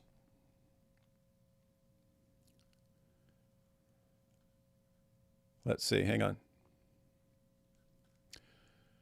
Brenda says, no, he was in the 1%. His ACT was 34. Yeah, top 1%, right? Top 1% is 99th percentile. And ACT goes up to 36, but that doesn't mean you have to get a 36. It's what do people get? And 99th percentile would be like something like 34 or something like that on that, because it's only the top percentile. So is that verified? Have people verified that?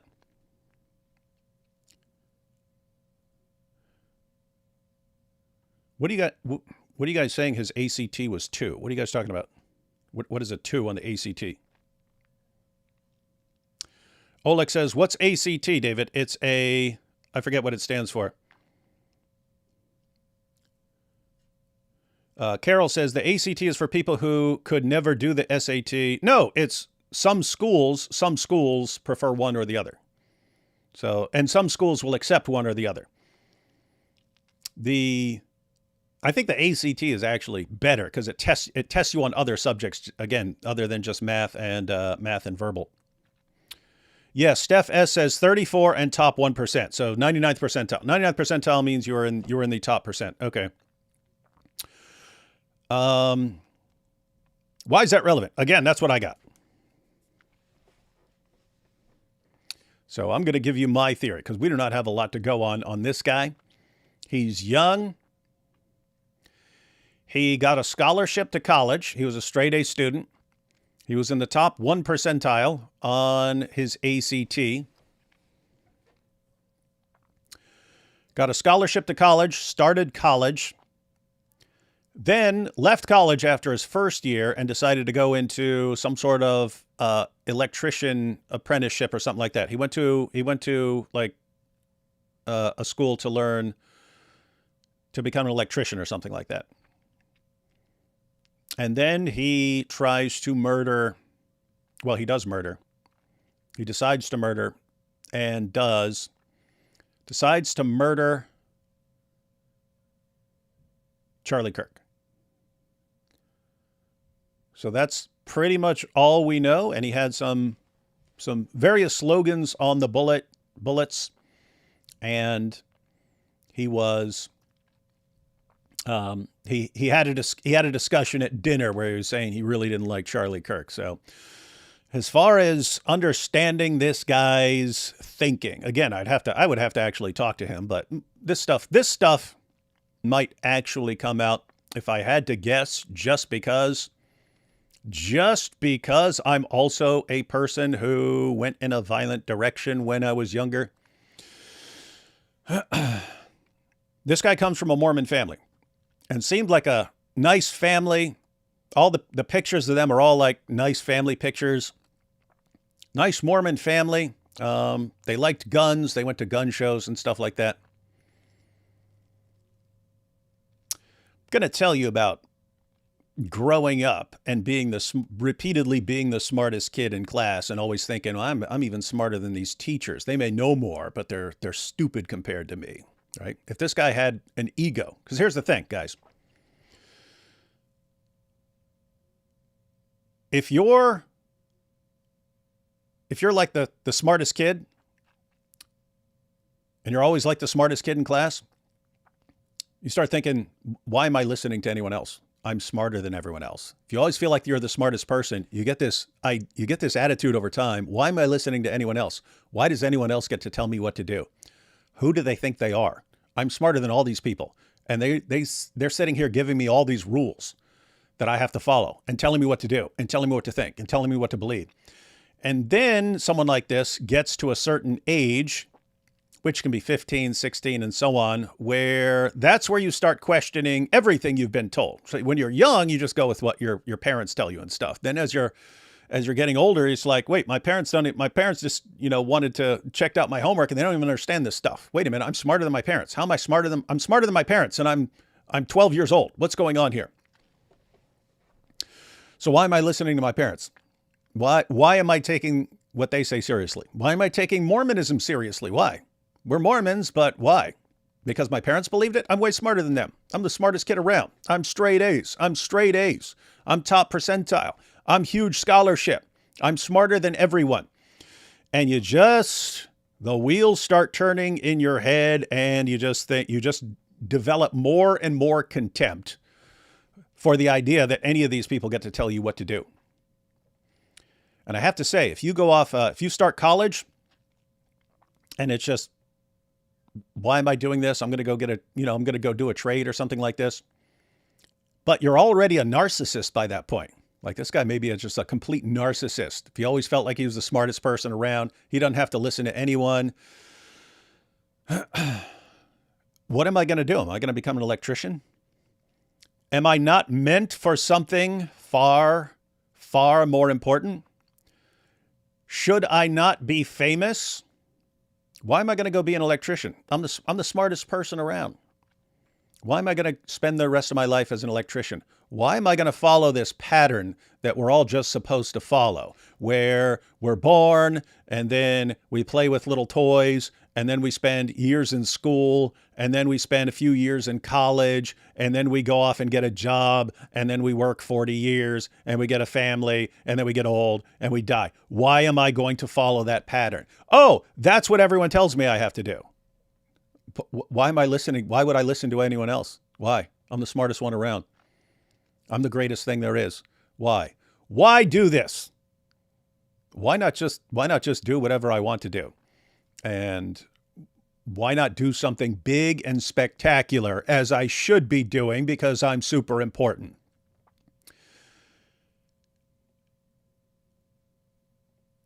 If you think Charlie Kirk is a evil person, but he's got security, kind of a challenge for you.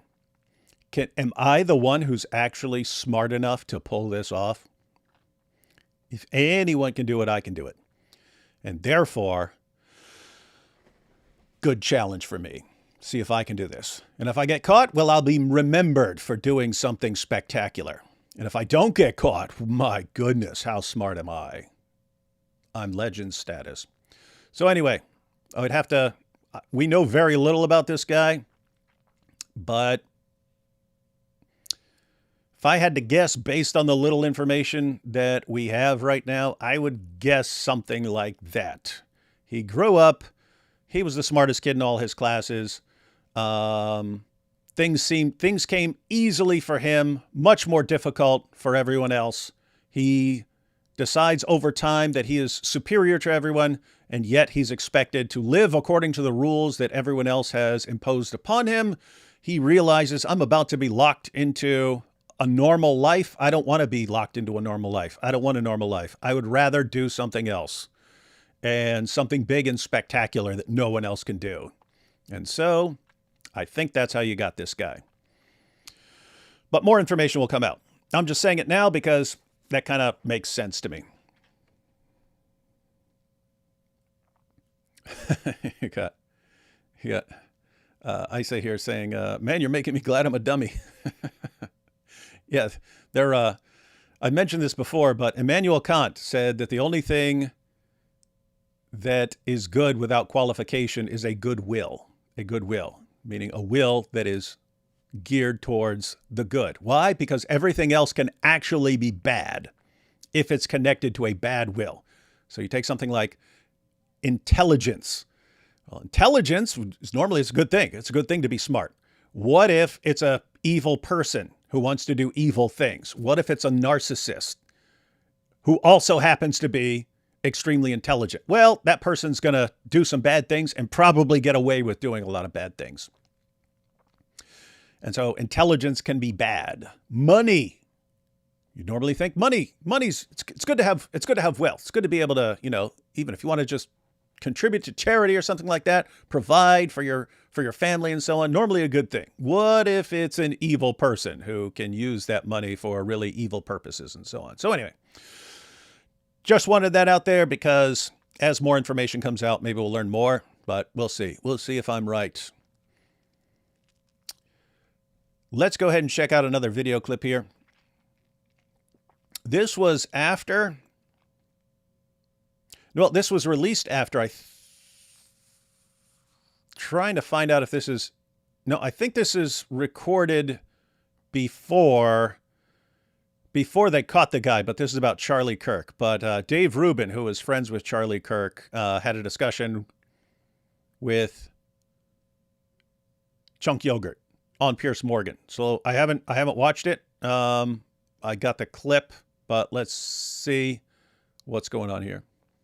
As somebody who used to identify quite happily as a liberal, I found myself completely disassociated from the woke left in a way I just never thought possible, where people on supposedly my side would start to become science deniers, biology deniers, but also develop this incredibly hateful mindset that if you didn't go along with everything that they believed, you would be cancelled, you'd be destroyed, you'd be shamed, you'd be vilified. And now, as we've seen with Charlie Kirk, you will actually be murdered in cold blood simply for having opinions that they don't like. It is, as I said at the start of this, it's unnerving. It's quite scary, actually. And when you see those TikTok videos of them so proudly talking about this, joyously celebrating a murder like that, I really do fear about what is going on. It is pretty bad, and I'm glad Pierce is pointing this out because one, yeah, now people want to kill you. Guys, this is a guy who's literally there to have debates, right? Hey, if you want to prove me wrong on anything, there's a microphone, step up to the mic. If you disagree with me, prove I'm wrong. That should have been the test for this Tyler guy, right? Tyler, if you think this guy's a fascist and you're anti-fascist and so on, what are you going to do? You're super smart, Tyler. What are you going to do? Step up to the mic, dude. Step up to the mic. Show everyone how smart you are. That's what you should be doing. Not, oh, I can pull off his murder and get away with it and be smart enough to get away with it. So there's that. And then as Pierce continued, it's not just that. It's not just that there are people like that who now want to kill you for even having these discussions. Now it's also everyone's celebrating it. And I've seen tons and tons and tons of the online celebrations already. But I mean, just people, think if you just went 10 years ago, most people who even supported it would probably try to keep that to themselves. Now they just blast it all over TikTok. Yay, this is the greatest thing that's ever happened. Really creepy stuff. So, think about this. You can have security. You can be wearing body armor and be surrounded by thousands of people, and you are not safe on a college campus if you're on the wrong side of some issue. That should be pretty darn creepy. Well, Piers, it's not even that it's about his actual opinions. It's about the opinions that many thought leaders on the left purport that he has, which are complete lies. So look, I am in somewhat of a reconciliatory mode here. So I'd like to ask Cenk, I have 10 headlines here he has put up about Charlie Kirk. They are on his channel right now, and let's see if Cenk believes that these are true. Charlie Kirk says prominent black women took white people's spots. Charlie Kirk boasts about his all-white basketball team. Charlie Kirk gives piggish advice to high school girls. Ex-employee exposes Charlie Kirk's grift.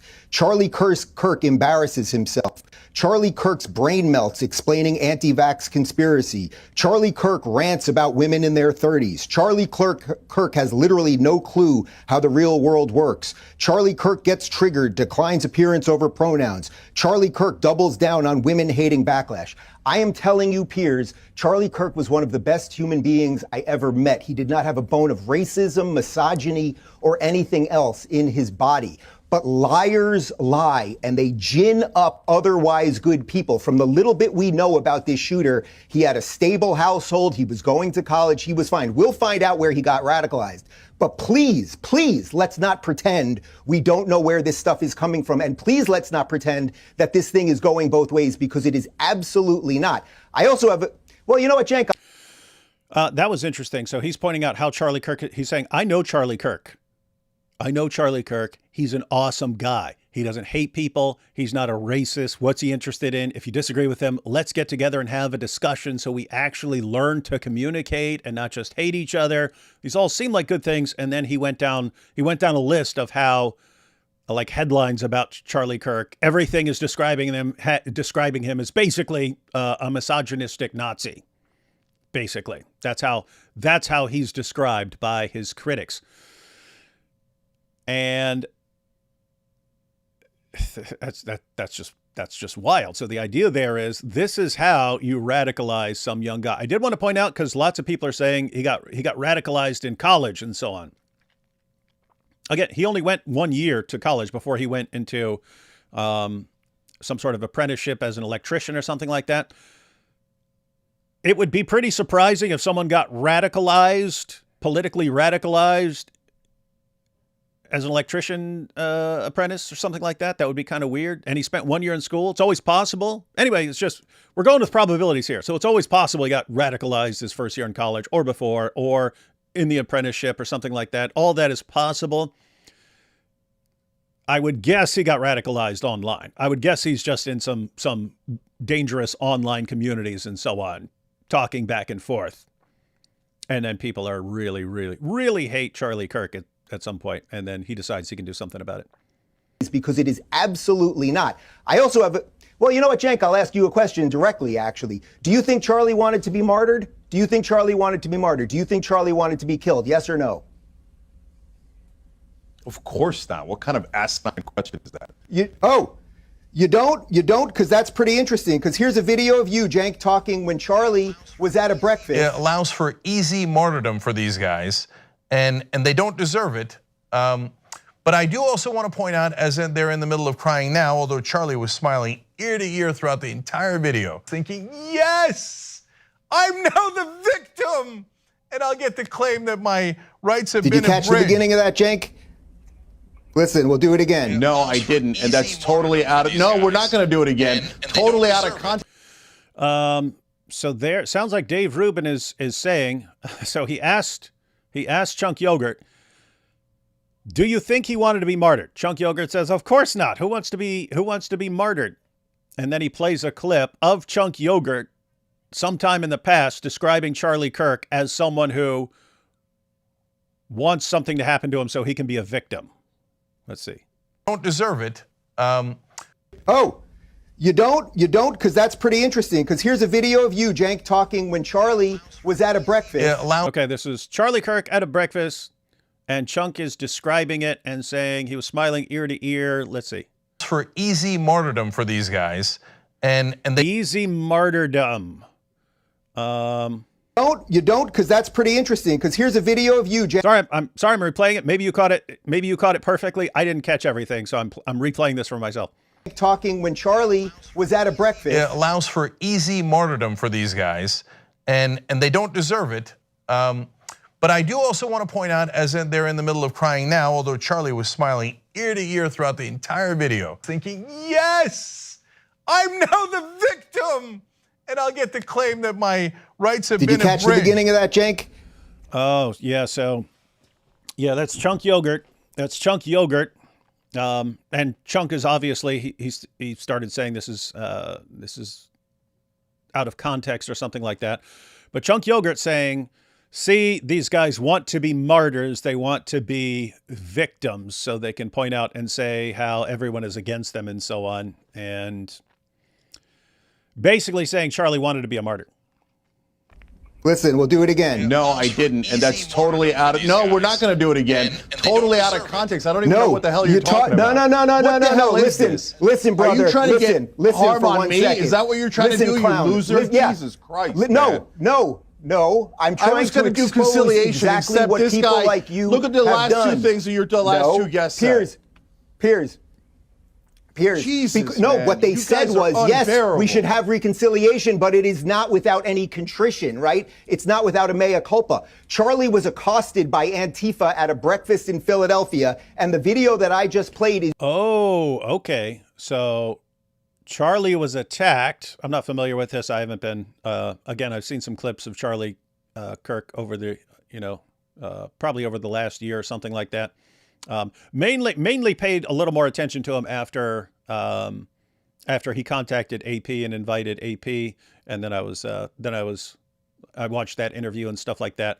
But apparently he was attacked by Antifa, and Chunk Yogurt was saying that's what he wants. He wants to be attacked so he can be the victim and he can be the martyr. So yeah, that's pretty rough. They said was, yes, we should have reconciliation, but it is not without any contrition, right? It's not without a mea culpa. Charlie was accosted by Antifa at a breakfast in Philadelphia, and the video that I just played is you with a cartoon of him as Charlie Brown saying that he would love to be martyred so he could be the victim. Well, I guarantee you, his wife, who now doesn't have a husband, and his kids who don't have fathers, did not want him to be martyred. What you just played isn't what It's exactly what you said, brother. It's exactly. He literally just played it.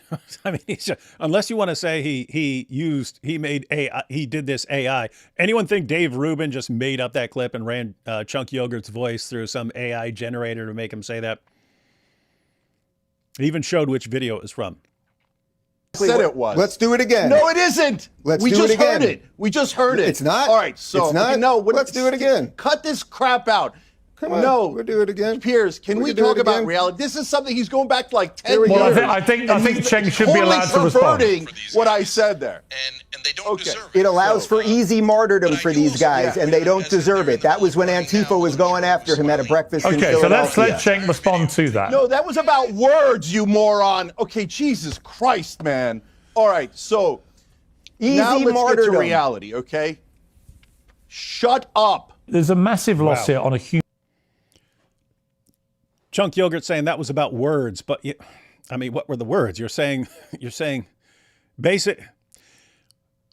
To be fair, Chunk, I don't think Chunk was saying he wants to actually be martyred in the sense of being killed.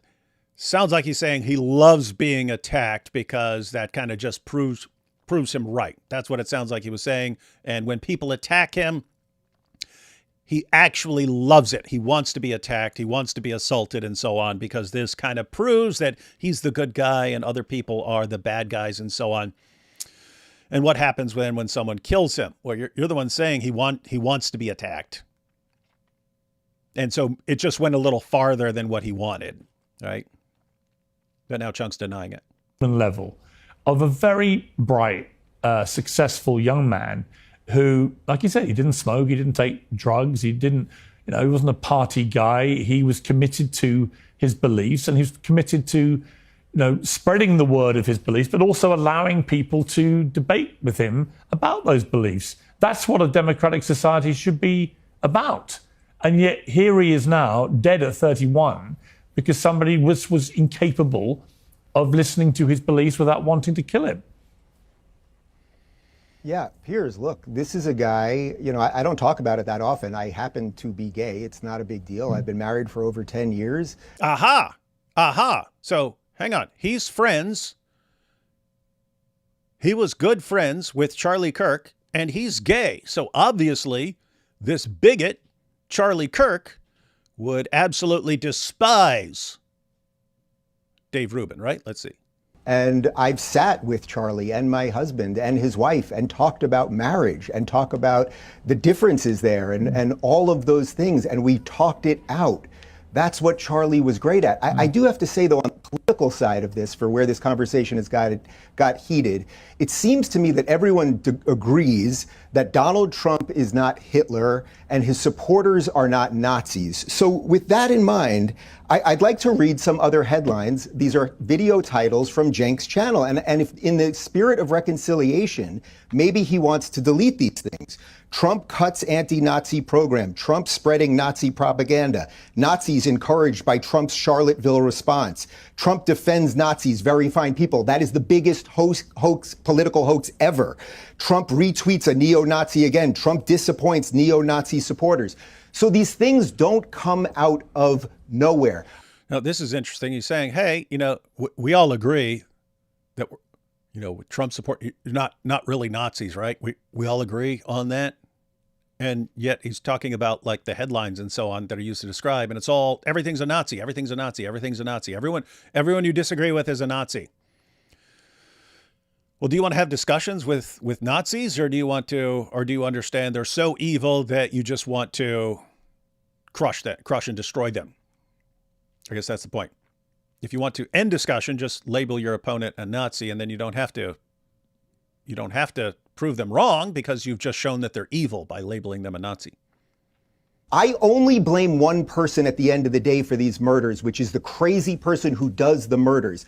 But pretending that what is wildly asymmetrical, I think I have laid that out with evidence here, pretending that it's symmetrical is deeply, deeply dangerous. Piers, you know this because we've discussed it on my show. Even on your show, you have found it way more difficult to find rational, decent people on the left who will explain themselves thoughtfully and calmly and everything else, while the panoply of people you get on the right who shouldn't even be on the right, I would say certainly someone like me, I don't know exactly where Batya considers herself, but people with a variance of political opinions that now broadly are part of the MAGA thing, is because of what I just read you, the endless hysteria of the left that has ginned up people to do crazy things. It's not to say you can't say the worst things. You want to say the worst things? Donald Trump's a Nazi. It's so tough to say. You want to say that? Go ahead and say it. It falls on the person who pulls the trigger. But if we're all sitting here saying, yeah, it's not true that Donald Trump's a Nazi, and it's not true that his supporters are Nazis, and he's not Hitler and all of those things, well, then before you get to reconciliation, a little bit of a mea culpa by some of us might be valuable. Interesting. I think he's talking about Chunk Yogurt there, saying, Chunk, if you're sitting here, and again, these are just portions of the full discussion. Dave Rubin posted this separately, so I took the video that Dave Rubin posted. So there's a longer discussion that'll be on Piers Morgan. It sounds like he's saying, Chunk Yogurt, you're the one who's been saying all this stuff for years, and this is how you describe people. And when we're sitting here asking you, do you actually think these are Nazis? Oh, you say no, and yet look at the content you produce over the years. You keep saying it. Chunk? Yeah, I mean, look at this. This is disgusting. So this guy pretending to do conciliation. And Wait, Chunk, what are you saying? That him describing you in this way is evil and disgusting? You think he's not describing you accurately and that's evil and disgusting? Dude. I mean, talk about hypocrisy. So if Chunk Yogurt disagrees with someone, he can describe them as the most evil person in the world. But if anyone simply points out, hey, Chunk, you're saying you don't believe that these guys are Nazis, and yet look at how you've described them over the years. Can't you just say, hey, I was wrong? And then it's, no, what you're doing is evil and unacceptable. How dare you? It's like, how do you not get it, man? I was going to be conciliatory towards Dave if I spoke first. But apparently, that's not what he's doing at all. So what he's trying to do is get people angry in a misleading way against me. Are you trying to get those people your to be titles? violent? Are those the titles this of your is disgusting. Oh. So no. Let me I thought those. See, I didn't know if he was talking about specifically Chunk Yogurt's videos or if he was just talking about various headlines and tweets and stuff like that from other people. Yeah, so all those things about Charlie Kirk and so on, and about conservatives being Nazis or something like that. That's actually apparently based on what Dave just said from Chunk, who's saying, no, I don't believe that stuff. I'm trying to be a nice guy, trying to get along. Hey, let's be conciliatory. And he's saying, look at how you've described everything. Look, in other words, people like Chunk are the ones who are responsible for radicalizing people online. Let me explain. Those are your titles, No, buddy. let me explain. You're asking me a goddamn question, so let me explain while you're trying to get people to do violence against me. Whoa! Oh my goodness, did you catch that? If you point out what Chunk has been doing and how he's been describing people all these years, you are trying to get people to do violence against Chunk Yogurt. Did y'all just catch that? If you're making me look bad and sound bad, you're basically trying to get people to be violent against me. You're trying to get them to kill me. Hey, Chunk, what do you think about anyone who disagrees with you? They're all evil. They're Nazis. They're killing everybody. They're going to kill everyone. They're going to destroy the entire world unless we stop them somehow. Oh, so one of them just got shot? Nothing to do with me. Disgusting. So those are 80% of those titles. I've never called Trump a Nazi, and those titles were about neo-Nazi reactions. So what do you want us to do? Not tell you what's actually happening? And did Donald Trump side with neo-Nazis? Yes, he did say that. Incident in Charlottesville? So as we've how about you handle this one instead of giving it to me? Piers, can I just talk? So this monster is trying to egg on violence. What did Donald Trump say after this monster, Dave Rubin? Dave, right now you should go, oh, you're calling me a monster just because I'm gay? That's what you're supposed to do to Chunk Yogurt, Dave. And he won't even let me talk. I'm not talking about the neo-Nazis or the white supremacists who should be condemned completely. It's the biggest debunked conspiracy theory of all time. You're still pushing that now? You're still pushing the very fine people hoax now? I'm shocked even for you. Dave, shut up and let me answer your stupid question. So on that day, which now we're going back to that for no goddamn reason. This is why Pierce keeps getting Chunk Yogurt on. It's easy to get this guy to throw a tantrum. Other than you're trying to get people angry at me for misleading things. I'm reading your titles. You should be angry at your title. He just said, I'm reading these are your titles, dude. Shut up and let me answer. So did he say there are very fine people on both sides? He did. So that's a fact. Now, who was he referring to? As we've explained on the Young Turks, he might have been referring to the people who were in favor of the Confederacy and came out there to support Confederate generals. I didn't find that to be any better. Those people were in favor of slavery. Those people lynched black people. So I'm not going to ever cheerlead for them, and I'm not ever going to shut Jake, up in the very next sentence, did he say, I'm not talking about the white supremacists so or you're the not going to get me neo-Nazis to who should be shut condemned up, totally. and you are against speech, and you're the one trying to smear people. So let me be super clear, and let me outrage everyone on all sides, and then try to bring people together. The Rubin Report. Now, that was just some excerpts, so it's possible that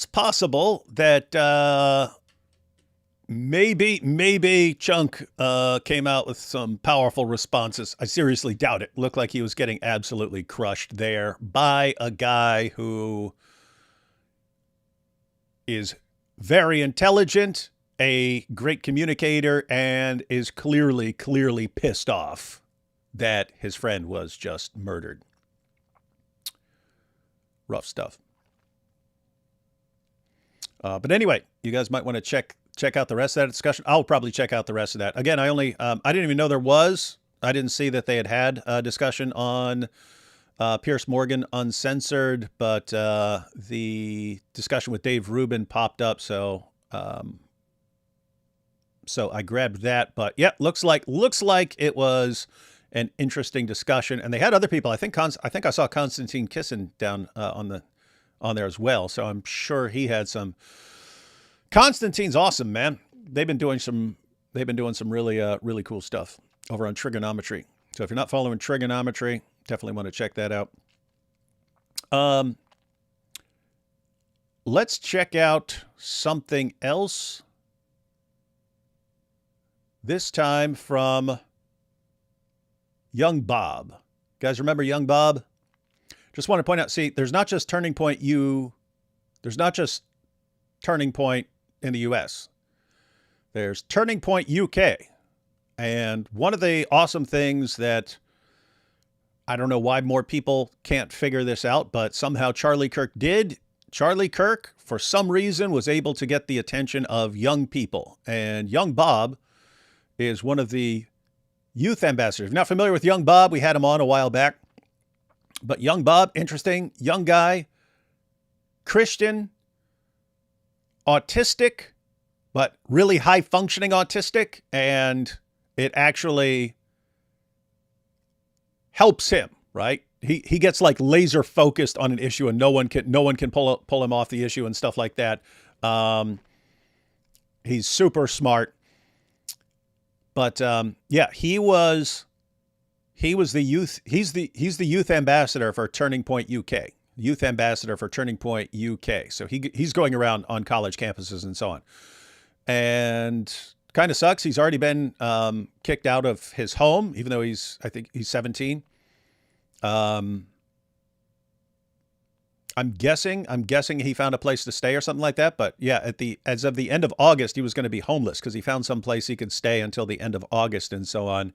I'll go ahead and ask him. Go ahead and ask him how he's doing and stuff, and if he's got some place. Because if not, then we'll figure out a way to help him. But here's young Bob at a vigil for Charlie Kirk, and then we're going to look at another clip from young Bob. And I have these clips specifically because young Bob is asked, not in this clip, but in the next clip, hey, if people are getting violent, is this time to get violent then? Let's check that out. And I've seen that question pop up a lot, and young Bob gives a good answer. So let's check out this first clip from the vigil. This is young Bob, ladies and gentlemen. And again, we're watching this because he makes an important point that a lot of people are bringing up, but also he's the youth ambassador for Turning Point UK. Here we go. Stands in the legacy of Charlie Kirk. He stood on a platform of civil discourse, and we cannot stop to continue that civil discourse when our opposition will not meet us on the tent, but rather shoot at us. I have done stands at Camden Town, and whenever you do a stand, you potentially consent to your political opposition being the thing by which you die by. And I guarantee you, I have seen the United Kingdom, the radical left have been persecuting the conservatives who have one clear message. We want to conserve our culture and our heritage. We will not import a culture that killed Charlie Kirk. We will continue in civil discourse. We will continue his work. We will pick up the megaphones, the microphones, the stands. They won't be able to move our minds by an inch, because I guarantee you, ladies and gentlemen, I will continue to speak up at university campuses. I will continue to speak up in the streets.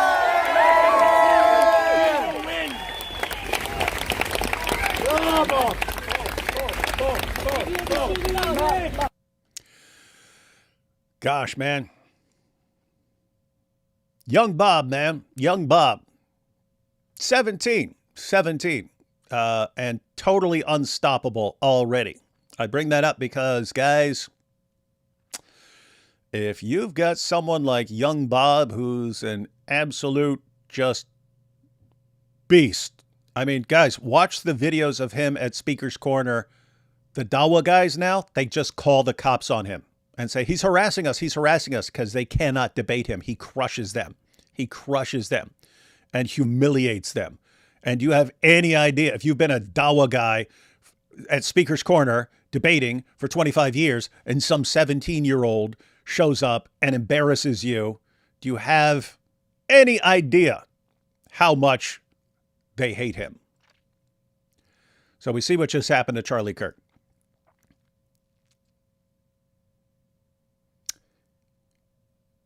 Those of you in the UK, if you're in the UK, anything you can do to help young Bob and make sure he's safe, make sure you do that. So if you're over there, find out if he has a place to stay. And if you're a strapping lad, and you know young Bob is going to be in your area or something like that, make sure he's got some strapping lads around him to keep away anyone who might want to harm him, because they've already attacked him repeatedly. Let's watch another clip from young Bob.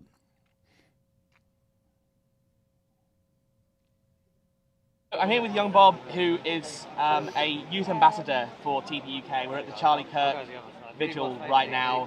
Horrible scenes, obviously, that we saw in Utah, wasn't it? Oh, hang on. I just wanted to point out, where'd that go?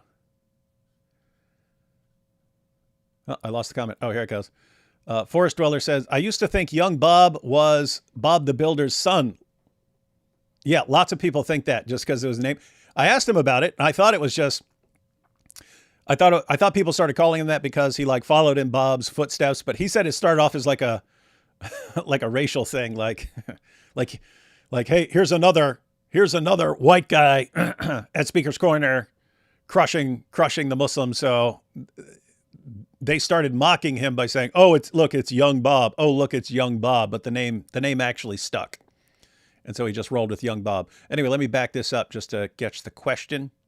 Who is a youth ambassador for TP UK. We're at the Charlie Kirk vigil right now. Horrible scenes, obviously, that we saw in Utah, wasn't it?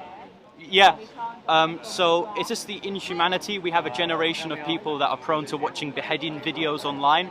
So the response on the left is very vindictive of the online radicalization on the left. And it deeply made me upset just seeing a man that was almost an immutable figure within Republican politics then just suddenly, unfortunately, die due to a bullet.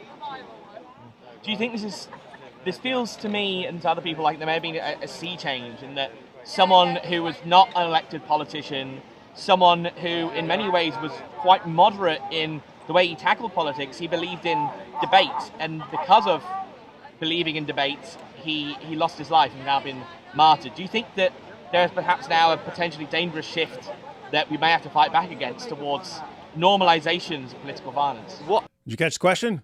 It's, do you think we may have to be retaliating now? In other words, if we're not allowed to have discussions anymore, if we're not allowed to just calmly discuss it and people are just going to attack us, do you think we need to fight back?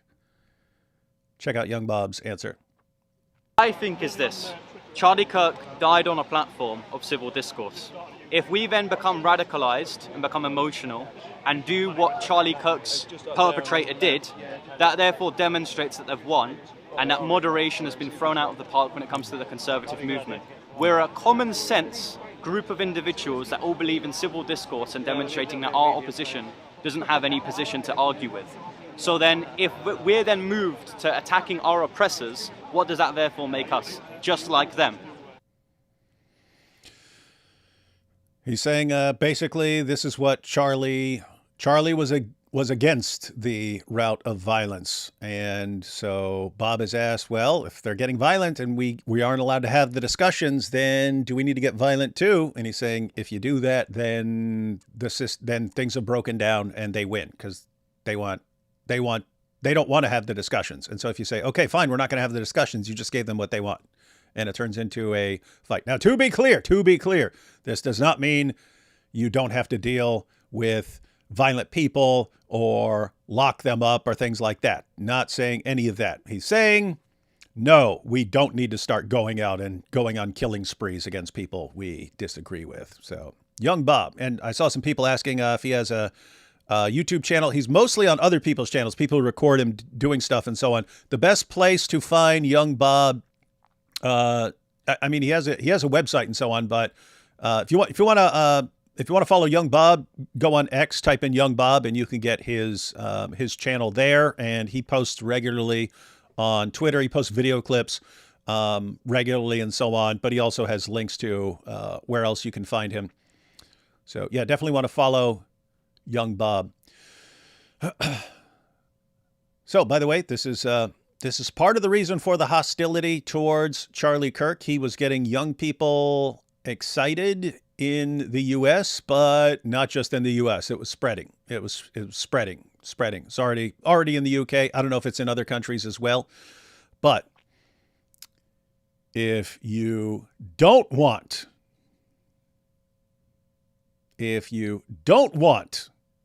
civilization safe from destruction, then you got to destroy someone like Charlie Kirk, right? Because you're going to end up with a bunch of young Bobs and things like that.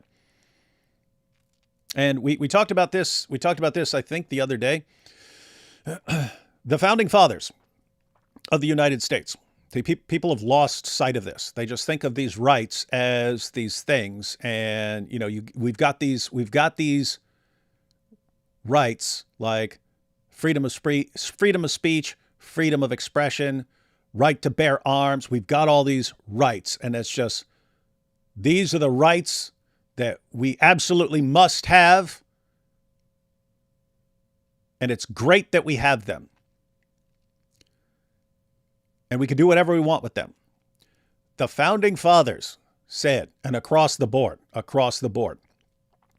they were saying, we can have these rights because we have a certain kind of population, a population now that can handle these responsibly. We have rights. We can have these rights because we have a population that will deal with them responsibly. Yes, there will be people who do bad things and so on, and we can punish those. We can punish people who do bad things. But we have a population that has some level of self-control. And this is similar to Francis Schaeffer said this, and this is like his main point from his books. It's either in a society, your population either has to be controlled from within or from without. I mean, on the level of individuals, you either have to have self-control. In other words, you're controlled, but it's because you have self-control. Or you're going to have to be controlled from without. Someone is going to have to control you. So you can have all kinds of freedoms if you have a level of self-control to handle those freedoms responsibly. If you don't, the founding fathers said this is all going to break down. The system will break down. In other words, if you see your freedom as, I've got the freedom to do this, therefore I can do whatever I want with that freedom, they're saying the system is not going to work. Society is going to break down and it's going to be replaced with something. And Francis Schaeffer was saying, at the end of the day, it's basically you have these freedoms because you have a basically Christian population that encourages virtue and encourages you to be good. And if you have a population that believes those things, you can have these freedoms because you can handle them responsibly. So in America, it was Christianity. It could be something different in a different place or something like that. But in America, it was we have a basically Christian population. And we've got people and they're going to church and they're raised with certain values, and people with these values, you can have these freedoms because you're not just going to use them for any like twisted thing that pops into your head. Well, what happens all these years later? Matter of fact, John Adams, he said, our Constitution was made for a moral and religious people. It will not work for anyone else. In other words, it won't work. If you take a bunch of horrible people and give them the same freedoms, it's going to end in disaster. And again, Francis Schaeffer had this position that ultimately in America, it's either Christianity or it's going to be a tyranny. It's Christianity or tyranny. Christianity or tyranny. What's the point of the Christianity? It's not that you have to be a Christian or something like that. It's for the population to have the level of self-control and to have enough virtue in it that you can handle these freedoms responsibly. Okay, then you can have these freedoms and the system will work. If you turn away from that and you start glorifying depravity and every weird thing that pops into your head, it's not going to work. Society's going to break down. But guess what? Society's not just going to fall apart and become an anarchy. A tyrant will take over. A tyrant of one, a tyrant of the many, or something like that. But a tyrant is a tyranny. You're going to end up with a tyranny. Why? Because when given the choice between complete anarchy, every man for himself, or a tyranny, people will side with the tyrant. People will choose a tyrant over anarchy. And so if things start breaking down, when people find out they're breaking down, they're going to accept a tyrant. They will gladly choose a tyrant over anarchy. So here's what you have. We're kind of in the middle right now. We've still got the rights, but now we have tons of people who are using them for any sick thing that pops into their head. And so the system is starting to break down. We're seeing it. And you have people who want the system to break down. You have people who want the entire system to break down because they want to replace it with something else. So this is your communists, your socialists, your jihadis. These are groups that want the system to break down because they want to replace it with a communist state, an Islamic state, something else. So they want it to break down. And then you have the people like Charlie Kirk who, no. We want the system to work, but for the system to work, we need a return to the things that made the system work. So we need a return to virtue. We need a return to these kinds of things because that's what stabilizes the system and allows us to have these freedoms and to deal with them responsibly. So if Charlie Kirk is saying, no, we can actually fix things and make the system work in all its glory, well, if you're on the other side, you want the system to break down so you can replace it with your communist utopia or with your Islamic State or something like that. You can't allow that. You got to stop that dude. You got to stop that dude. And so that's what you see going on around the world. There are forces that want to completely destroy civilizations because they want to replace the way things are with their way that they think is way better, even though it never works anywhere else in the world. They think it's going to be better in these places. You got to stop. You got to stop the Charlie Kirks. And what's Charlie Kirk doing? He's spreading this around the world. This, hey, let's get back to what makes things work. If you don't want things to work because you want the whole system to come crumbling to the ground so you can replace it, you got to stop these dudes. And that's why Charlie Kirk was a target. That's why someone like Young Bob is a target. Speaking of Islam as one of the things that wants to break the entire system down so it can replace it, let's check out, let's check out Charlie Kirk, some of his highlights on Islam. This was put together earlier today by Milk Bar. Milk Bar does the best compilations. For some reason, he has an amazing knack for compilations. Well, let's check this out. And then I didn't want to do super chats. It's just weird in a live stream to be taking super chats, but I might go through them, and any super chats that are like a joke, I'll just kind of skip through real quick. And any that are like a more serious topic, we'll take a look at those. But here's Charlie Kirk on Islam. So Charlie saw the problem. I want to point out, me and AP talked about this already, but Charlie was, I'm trying to think, he was the only guy, the only one that had his sort of position and clout and the ability to do something big, who was taking a serious enough look at Islam. In other words, you have tons of leaders who recognize that there's a problem with Islam and what it's trying to do. Charlie saw that you need to actually do something more, and he wanted like a full course to train people, to train young people and so on, things they need to know about Islam, about what it calls for, about how to respond to it, about how Christians can defend their position and refute Muslim arguments and so on. He wanted people across the country to be trained in all of that stuff. That's one of the things that was going on behind the scenes. And AP's brought this up, and we've said we got to make that happen one way or another. In fact, now we're inclined to make it even better and awesomer. But here's Charlie Kirk on Islam. I have really started, as you know, speaking more and more about Islam. If you want to talk about how Islam mistreats women, we could talk all day long. Because you brought up female genital mutilation, which is a teaching of the Islamic faith. Most Muslim majority countries, you cannot criticize the Prophet Muhammad. Muhammad, the greatest man ever to live, the greatest example, was a warlord who married a 6-year-old, raped her when she was 9, and then kept multiple wives. Remember President Donald Trump openly ran on a Muslim ban into the United States of America? Total and complete shutdown of Muslims entering the United States until our country's representatives can figure out what the hell is going on. Do you think Islam is compatible with Western civilization? Absolutely not. You get rid of Christianity.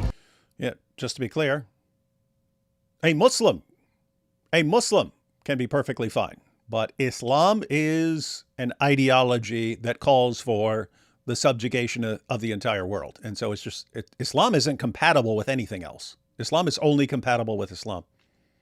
And then, even more dangerous, you go from secularism then to Islam. Because then you're like, well, we have to believe in something, and then you bring in a completely different ideology that's at odds with Western values. I debated at Oxford and Cambridge back in May. These are broken, conquered cities and towns. They're completely unrecognizable. When I go walk through Piccadilly Square and there's just more Muslims than native-born whites, or there's something wrong about that, and that is a metamorphosis and you have to wonder, like, did you vote for this? Did you want this? Did you invite it? I know a lot of great individual Muslims. My primary doctor in America is actually a Muslim, and he's amazing. That's not the point. You could walk the street and meet a great Muslim in London. The question is macro Islam compatible with Western values? I actually like that. I have not heard it put like that. He's calling it macro Islam. So Islam on a big scale. We're not talking about individuals. So you can say that Islam is always going to promote, let's say, killing apostates or something like that. I can't tell whether an individual Muslim is going to support a killing of apostates. An individual Muslim might be the nicest Muslim in the world. Yeah, our kid's pediatrician years ago was a hijab wearing Muslim woman. She was a good pediatrician. So guess what? You're not waging jihad on my kids and stuff like that. So guess what? You're an awesome pediatrician. I'm fine with you and so on. But he described it as macro Islam. Is that compatible? No. Macro Islam will crush you. In other words, Islam. But yeah, you always have to figure out how to distinguish Islam, the ideology, or Islam on the big scale. How do you distinguish that from, individual Muslims who might want to kill you or might be the nicest person, might be the nicest people in the world, depending on their particular beliefs and so on. So the tendency in the media is to describe nice Muslims as just Muslims, and then people who take it seriously, take the command to kill apostates seriously, take the commands to subjugate the world seriously. Those are the extremists, but it's like, those aren't the extremists. Those are the ones who are just taking it seriously. And so I'm more in favor of just calling what the jihadis want Islam, and then some term for people who aren't taking it as seriously or who've watered it down, like Islam light. Islam light. I used to describe it as like the Walt Disney version of Islam, but something that's not like completely demeaning, because you kind of want Muslims not taking it very seriously, right? So you don't want to be insulting them, but at the same time, you don't want to treat them like they're the true Muslims, and the ones who actually take Islam seriously, those are some sort of weird extremists or something like that, because it's not. It's just basic Islam. Anyway, this is one way to do it. Macro Islam. Macro. Of course it's not. As many as 1 million white English children may have been the victims of Muslim rape gangs. Islam does not believe in freedom of speech. 11 slaughtered in the editorial meeting at the satirical weekly Charlie Hebdo. Supposed revenge for the paper's predictably provocative cartoons of the Prophet Muhammad. Islam does not believe in freedom of religions. And finally, whereas we in the West are very careful to try to intermix religion and state, they are commanded to actually go into the state and try to change the state to be more Islamic around the core pillars of Islam. Muslim armies move! Muslim armies move! We need to change the corrupt secular government. You know the weirdest thing about that? There are endless clips of Muslims in Western nations. Yes, we're going to change the system. We're going to change this. We're going to take over. We're going to impose Islamic law and so on. If Charlie Kirk simply says, hey, and that's why I'm glad Milk Bar put this together and actually shows the clips.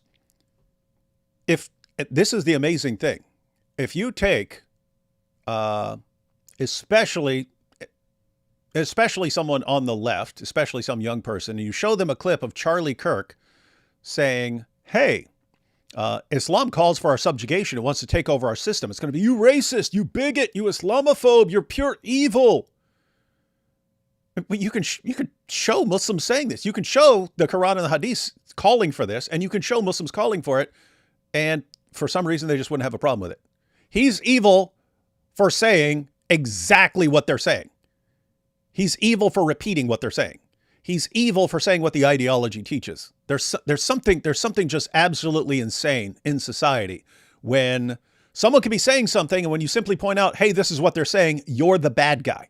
So you have people like Ali Dawa and stuff talking about, we're going to kill you, the apostate prophet, and we're proud of that. Yeah, when we get Islamic State, blah, blah, blah, blah, blah. If you say, oh man, Islam is bad, look at what it calls for, you're the bad guy somehow. And this guy calling for people to be executed for realizing that Muhammad is the most obvious false prophet in history and they shouldn't be following him. They're fine. They're fine if they want to execute people, and if they're plotting to execute people, and even if they do execute people, and no matter what they do, they're fine. If you point out what they're doing, then you're evil. It's just some weird stuff, man. People have gone insane.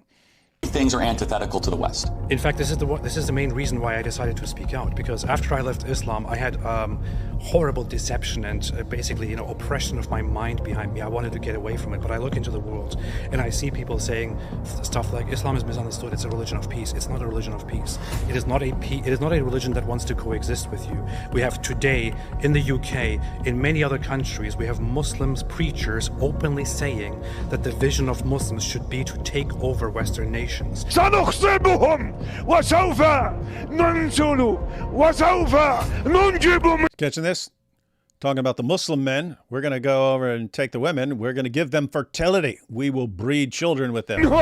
لأننا سوف نفتح بلادهم. We've had imams in England saying they want to mount the West like a woman to be mounted and subdued. Gaddafi said something similar in the late 90s, saying that we're going to take over Europe without ever having to lift a sword.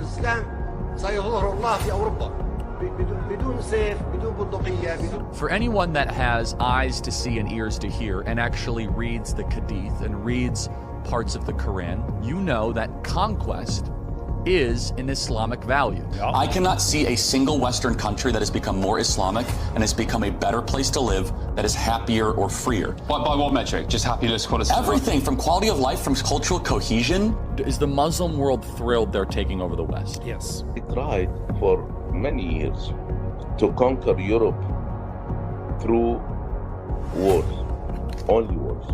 50 مليون مسلم في أوروبا بعد عشرات السنين سيحول أوروبا إلى قارة مسلمة. This is the soft Islamic conquest of the West. The spiritual battle is coming to the West, and the enemies are wokeism or Marxism combining with Islamism to go after what we call the American way of life.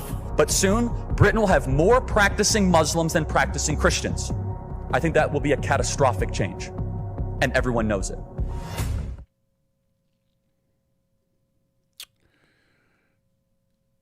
That guy understood Islam, and that is unacceptable and makes him evil, according to lots of people. Simply, it's weird. The more you actually, if you're a non-Muslim, the more you understand about Islam, the more you know about Islam, the more evil you are just by knowing stuff. It's a weird topic.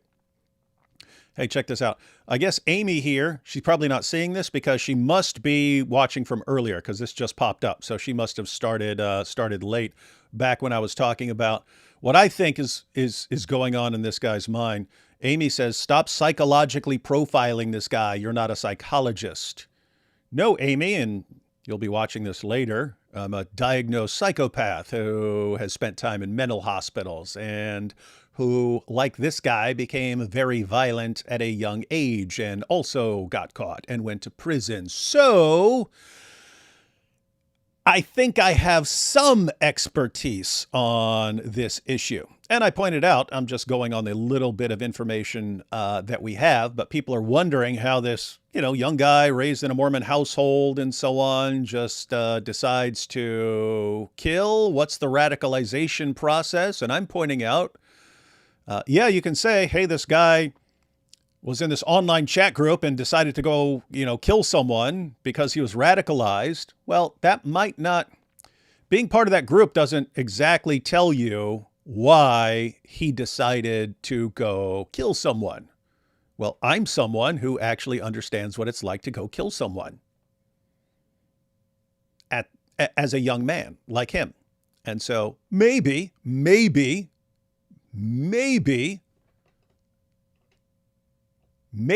was going through something like I was going through. So I put that out there because it may be true.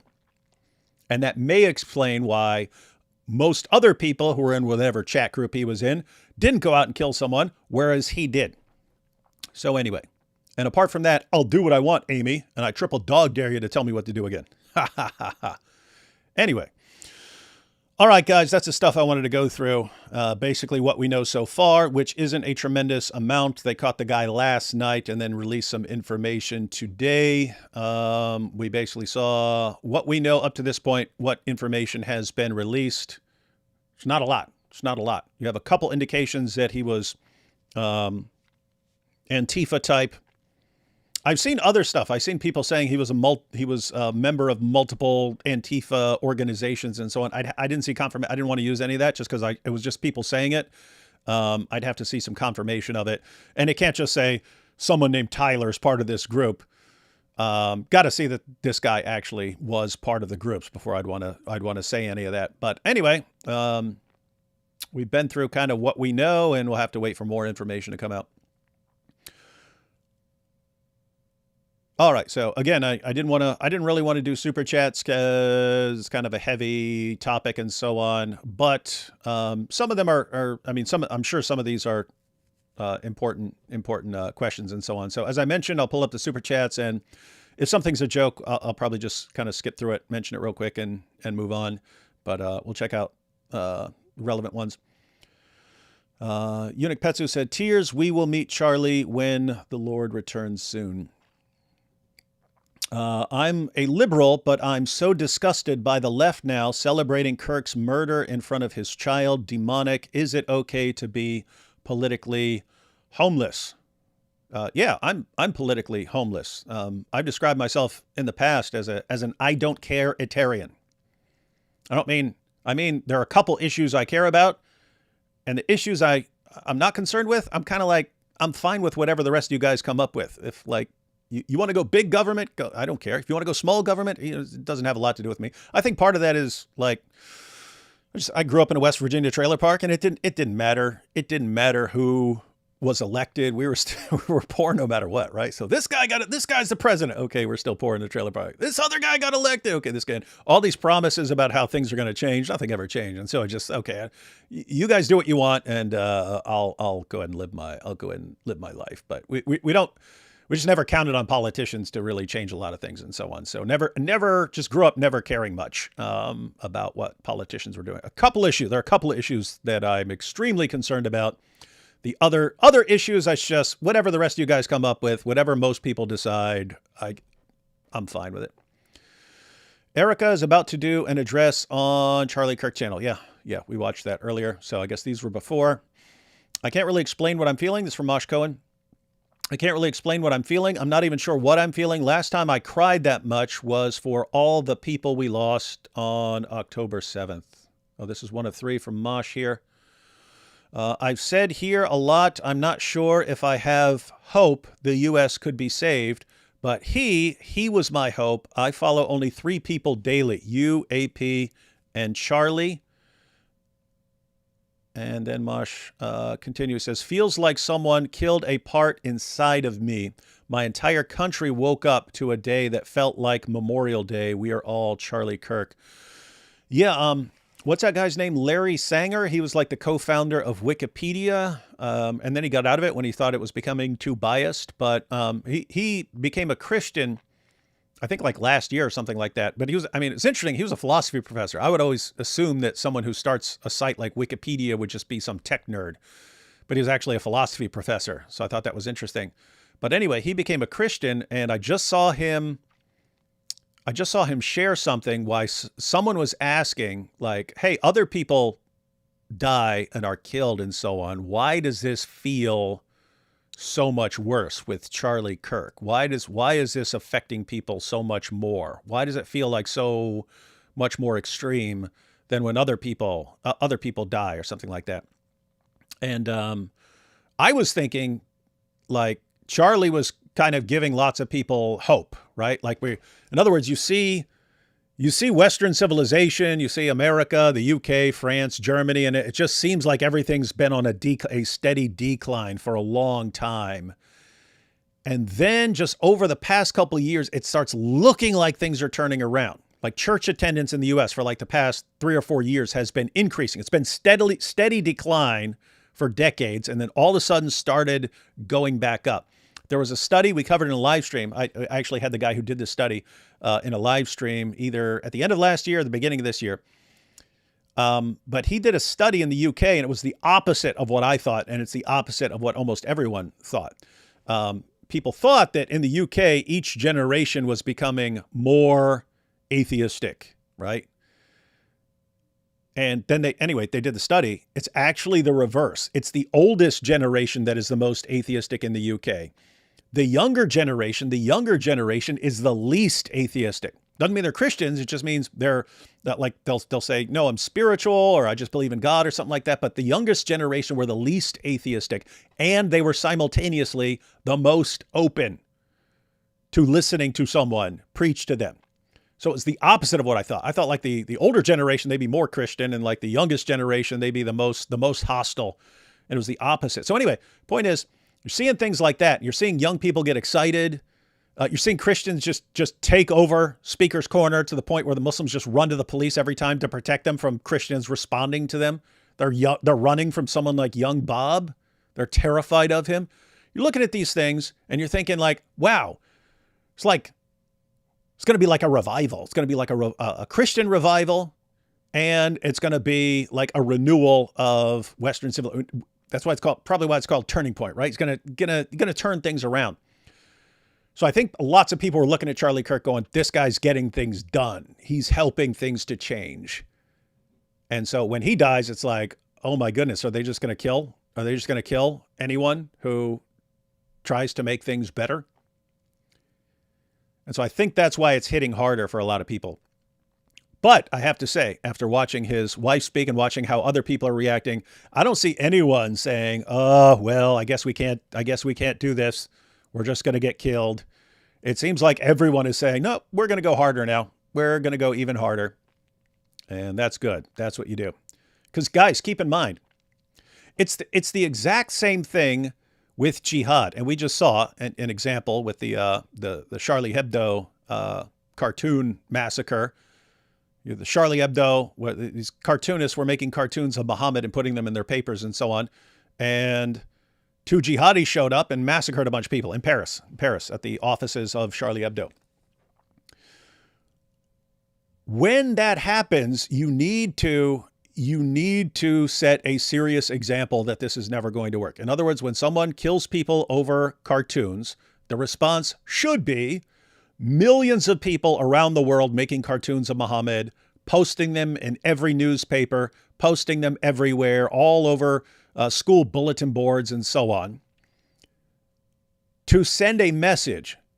If you are trying to get your way, if you're trying to stop people from making cartoons and you're using violence to stop people from making cartoons, we're going to show you that anytime you get violent, we are going to go 10 times, 100 times, 1,000 times as hard, doing whatever it is that you are using violence to stop us from doing. And even people who are like, I don't believe in, I don't want to draw Muhammad. What do I care about that? I don't want to hurt people's feelings. I don't want to make fun of their prophet and so on.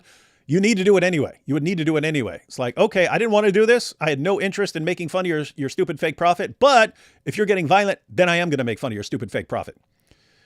And just think, if every time someone got violent, it became 100-fold more of whatever they were getting violent to stop, that kind of sends a message, oh, violence does not work. Maybe this is not the way to get what we want. Instead, the vast majority of the time in the West, when jihadis get violent, we do what they want. We back down, which sends the opposite message, right? That sends the message, violence is the way to get what you want. You want us to behave in a certain way? Just threaten us with death and we'll do whatever you want. That's what we do. And so it should be the same principle with something like Charlie Kirk getting killed. It should be, oh, you were doing that to shut down what Charlie was doing? Okay, we're going to go 100 times as hard. We're going to make it 100 times as big. That's kind of the way to deter any future Tyler Robinsons from deciding to turn to violence, right? In other words, all the people cheering on, yay, yay, yay, yay, yay. If a year from now they see, oh my goodness, look at what this did.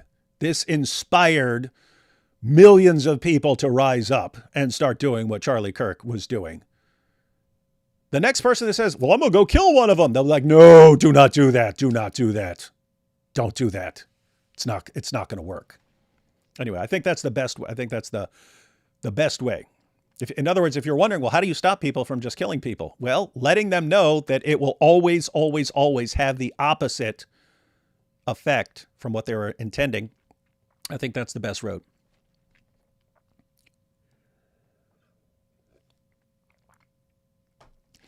Thoughts on claims him being from a Mormon conservative military cop family and therefore not stereotypical trans activist, instead radicalized gamer. Yeah, early in the discussion, I said we were kind of putting together what we were expecting. Right, this was last night. You can watch it on your brother in Christ's channel. We went through it. But we were suspecting someone on the left, and it's just, it could be a Muslim, it could be someone else. I mean,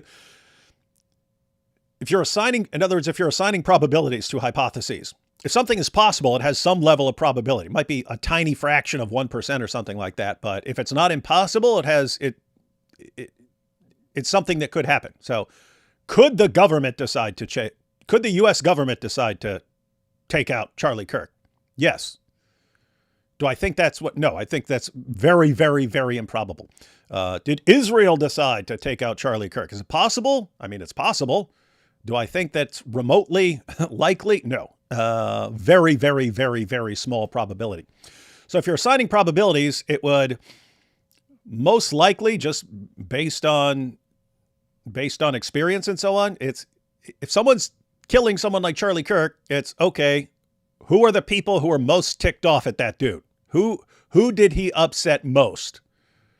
Because those are going to be the people who have the most motive, right? And so you would think someone on the fringe left. And so just because we've seen multiple shootings by trans individuals in recent years and stuff, you would be thinking that, right? So that's what we're thinking. We're thinking maybe someone in the trans community. Maybe some like radically pro-abortion person. In other words, someone who's like, hey, we have to kill people who are pro-life or something like that. But, Charlie Kirk, he's very pro-life and so on. So maybe someone like that. And then you have like your Antifa types. So it would, if you were making a wager, it would probably be on someone in one of those categories. And then as another possibility, he was ticking off a lot of Muslims, although the sniper on the building isn't a typical Muslim MO there. So anyway, I would guess someone on the left, and turns out he does seem to be like the Antifa type.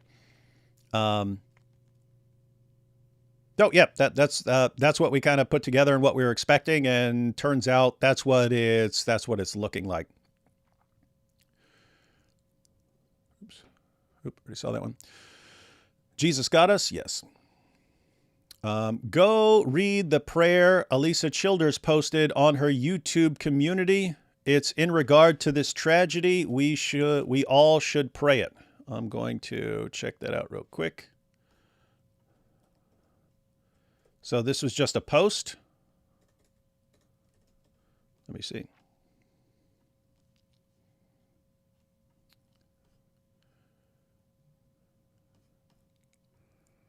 Okay, that's not a prayer.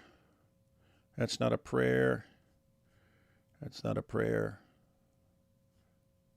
I don't see a prayer.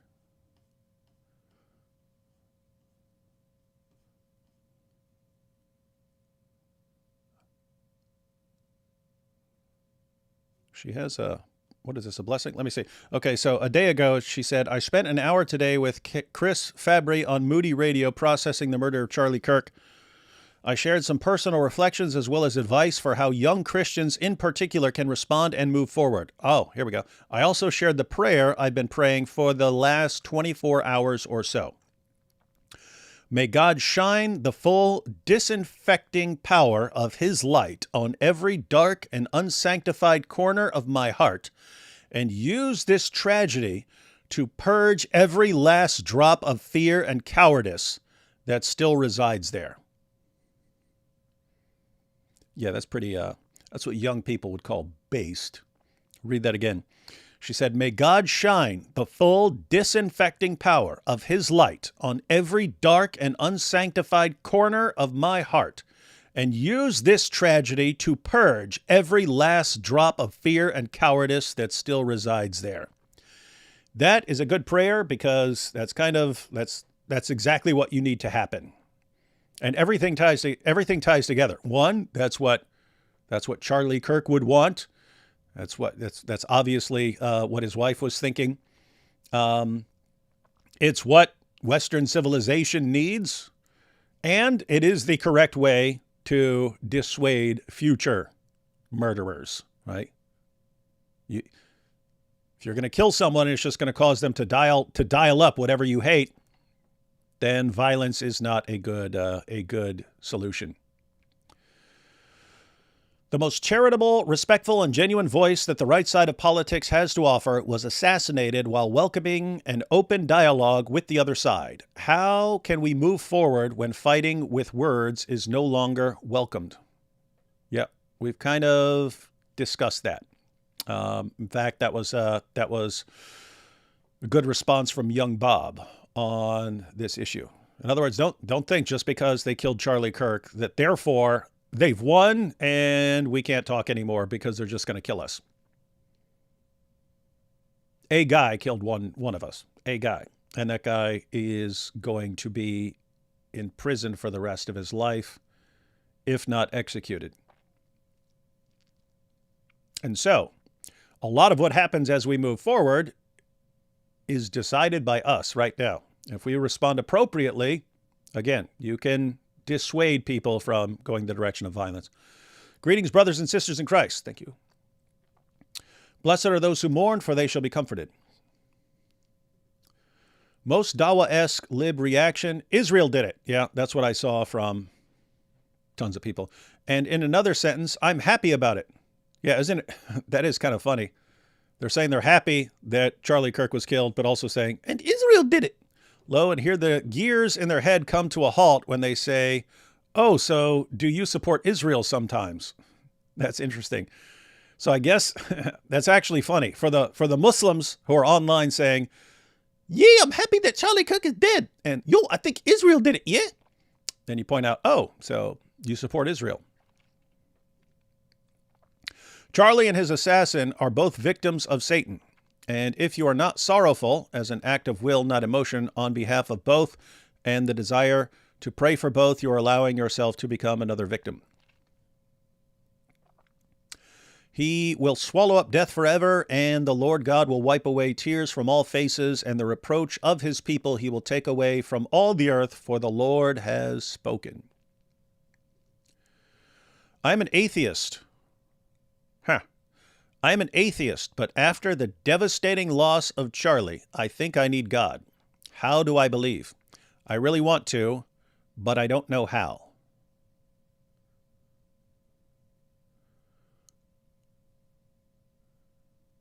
Now, I'm interested in Christian apologetics, so my answer is usually related to apologetics, but one thing I've learned over the years is not everyone thinks like that. Other people, apologists are thinking like in intellectual terms lots of times, but not everyone thinks like that, right? So as far as stuff here, I mean, everyone can share advice, and different people will give different advice. I have a video on my channel that just discusses my experience, because I was also an atheist and I became a Christian. But my video is how God destroyed my atheism. There may be better things, but just off the top of my head and stuff that that I'm familiar with, I'd check that out first and try reading the Gospels. Get a Bible and read the Gospels: Matthew, Mark, Luke, John, and then get back to us after that. The government gotta investigate what these schools are doing to churn out these criminals. They have churned out more radicals than the Cold War CIA. Yeah, I've pointed out I'm not convinced that this came from his school, because he only spent 1 year at the school and then he went to learn. Again, it's possible, because a lot can happen in a year, especially if you're just, you're in a completely new environment from your family and stuff. So a lot can happen in a year. But just based on the little we know, sounds like it was something online. It was some online stuff. With that said, that's a separate issue from, colleges are turning people into like seriously radical people. And you've seen that over the past couple years. Sending you and your baby's prayers of strength, comfort, and love. May God keep yous forever. I'm guessing that was for Erica. All they did was give his movement a martyr. Yeah. And I have to say,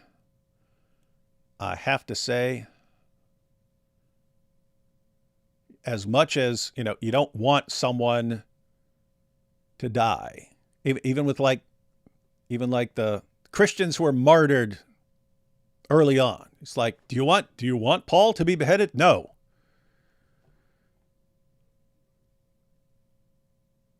But it's just a fact. It's just a fact. Martyrs do have that effect on people. Other people look at the stand they took and their willingness to face death, and that does inspire people.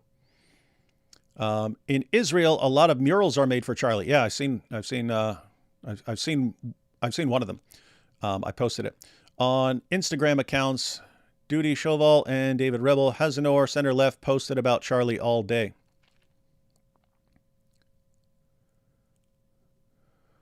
Oh, dang. Sam here says, Turning Point USA is crashing. I couldn't get through to the website. So I guess you went to their website and so on. Yeah, I mean, hearing that Erica was speaking on the Turning Point website, yeah, that might have completely overloaded them. Charlie helped me come back to Jesus Christ, praying for his family. Awesome. The tolerant left, they are full of hate and bile and will stop at nothing to silence conservative voices, literally nothing. The blood of the martyrs is the seed of the church. Yep, that was the quotation in people's minds when we were just talking about martyrs. Your buddy Turek was just confirmed to be Mossad. Why are you hiding it, boy? That's Sheikh Mike Wingelinge, yeah. Yeah, we discussed that earlier. That is the weirdest thing ever. But again, when I saw it, I was like, what? They're saying Frank Turek had something to do with this? But yeah, it's just people who saw him in a video, didn't know who he was, just saw him on his phone and jumped to a conclusion. But that is yeah, you can see how they jumped to the conclusion, but my goodness, you're talking about Frank Turek there. There's a symmetry with the archetypes to Christ. Why is the assumption killing a good man will win them anything under that narrative arch? Yeah, you wonder what they're thinking, but apparently they don't have the message. So you just have to get the message across to them. God bless you, D. Wood. Thank you. The Jews wanted Ben Shapiro to take over, you see? Yeah, that's, if you wanted a conspiracy, say, hey, they just wanted Ben Shapiro to take over. Did you see the picture of Shooter as a teenager being given a computer and his mom writes, now he can avoid us? Pretty ominous. Yeah, I saw that. Yeah, he looked like he was, 13, 14, 15, and they got him a computer, and then his mom posted, see, now he can ignore us. So, yeah. Again, I don't know if that's what happened, but given the fact that he was doing a lot of stuff online, it seems like the most likely explanation. To help pay your jizya so you are protected from being al-zutted. Ain't nobody zutting me. This tragedy screams Ephesians 6:12. Oh, yeah. I'm stealing this, Charlie Kirk Kenobi. If you strike me down, you will only make me stronger. I've actually seen that used in memes about him already, like putting a picture of him and then that line. Because it's true. It's true. It's like, what really sucks, that dude was young. That dude was 31. So to already be having this big an impact by 31, I mean, what was he going to accomplish by 35, 40, 45? It's similar with Nabil. You know what I mean? Like Nabil, by the time he died, he had graduated from ODU with a degree in communications, and then he was pre-med, and then he got his medical doctorate. So he got his MD. He did a master's in Christian apologetics while he was getting his MD. Then after that, he got a master's in religion. And then he got a master's at Oxford and was about to start on his PhD at Oxford, had spoken all over the world, had 3 books out, had 2 others that he was starting work on, and was about to work on his PhD at Oxford and so on. And so it's just a situation where he was only a Christian for 12 years, and he did all of that. And it's like, what would he have done with another 20 or 30 years? And it's kind of like that with Charlie Kirk. It's like, gosh, this guy did all this by the time he was 31. We all identify as Charlie Kirk. Pol says, the situation made Nick Fuentes to have inner reflections. He made a beautiful eulogy for Charlie and called for peace and civility. He was humble enough to say that Charlie was better than him and a powerhouse, called to trade swords for cloaks and see every person as child of God. Yeah, I'd love to see Nick Fuentes take that advice seriously to heart. I hope so. I hope that Nick Fuentes changes. But that's a guy I've seen so much, and keep in mind, horrible people who say horrible things and have horrible views can change and so on. So I certainly hope so. That's a guy where I'm actually going to have to see it. I'm going to have to see it before I believe it. D. Wood, you should teach a course here on YouTube. Well, that's why we make videos. The idea was we're making something like, we're going to make something like very organized and so on that takes people through everything they need to know. Even Nick said blaming Israel for this is dumb. Amazing how off the deep end Candace Owens and her ilk are. Yeah. Cries of the widow. The shooter has no idea what he has done. Yeah. Oh, here we go. I think Ian Carroll's tweet proves he is either foreign paid influence to demoralize America or legitly insane, that his obsession consumes him. For surely there's a future, and your hope will not be cut off. Yeah, there's Mormon Jihad. Joseph Snackbar. I'll create a new brand called Z-Nike. Jews do it. Z-Nike. Dad turned him in to get the 100K and give it to the Jews, you see. So if you wanted a Jewish conspiracy, yeah, you can say that Dad turned him in to get the reward money and give it to the Jews. Jesus is Lord, King of Kings. Yes. Thank you, David. The summary I needed. I wonder where the well set up rifle came from and who engraved the bullets. I mean, if he is an electrician's apprentice, it seems like he would be around tools and stuff like that. So that wouldn't be terribly difficult. As far as the rifle, he came from a family that, again, was like going to gun shows and stuff like that. He may have just had a 30-06, but I mean, a 30-06 is a pretty standard like hunting rifle that you can go get at a store. Do you think the assassin is Cluster B?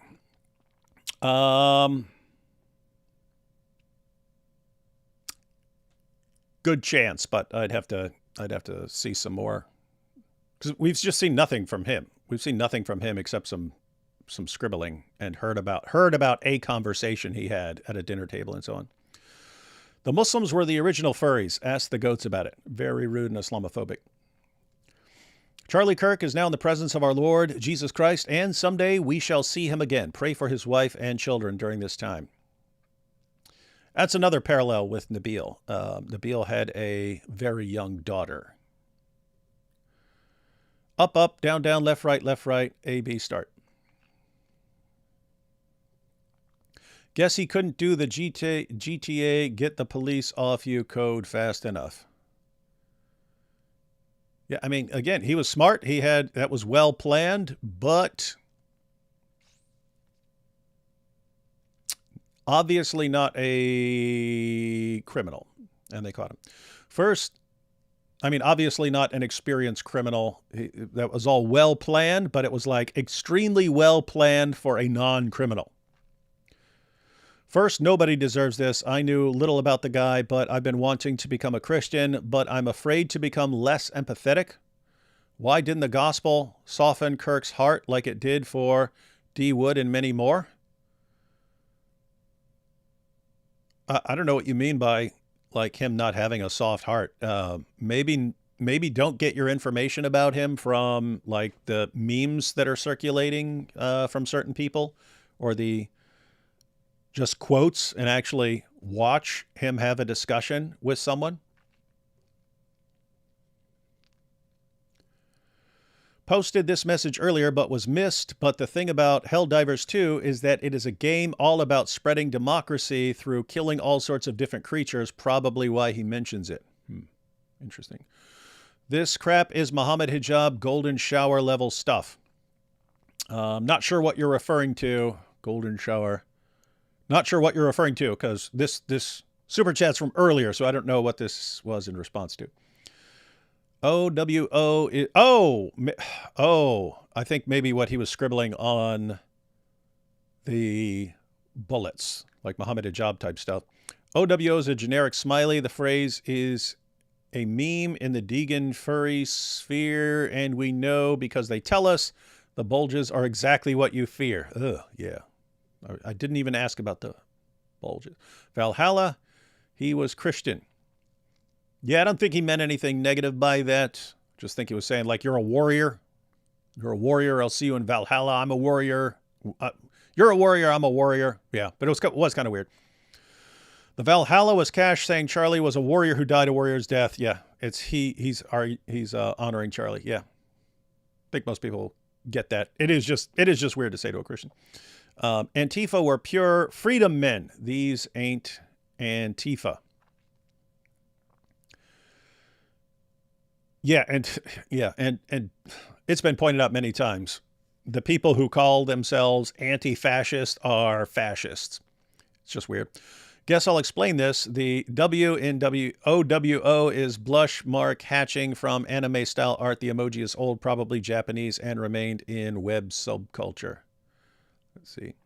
Military, law enforcement, anyone who trains for combat situations, also firefighters, talk about Valhalla. It's not literal. It's just the culture. Okay, so this is like a group language thing. So many uncanny similarities to the Trump shooting. Yeah. Praying for the safety of everyone who speaks publicly at this point. In the game of Islam, if you press hands down, butt up, takes you directly to the level of Al-Zut. Very weird thing to say on such a nice channel. As Christians, we should love everyone. I've heard people blame the Jews because many say bad things about St. Mary and their unbelief that Jesus isn't God, but Jesus said they will come to him at the end of times. You're also not supposed to hate people over disagreements and so on. The professors become their priests also, though. Yep, that's true. Man, David, you are so relatable. That's what I am. UIQ Mog to Gandhi Heaven, brutal hereditary. I don't know what any of this means. You telling me Robinson is so smart, yet he can't face Kirk in an intellectual debate. Instead, he assassinates him. It shows how weak their position is. Yeah, it does. If you really think you're so smart, you should jump up to the mic. Perfect point. Not sure what that's referring to, but you're probably right. Your advice to stay humble and not seek my own glory. That's the good side of having faults, ladies and gentlemen.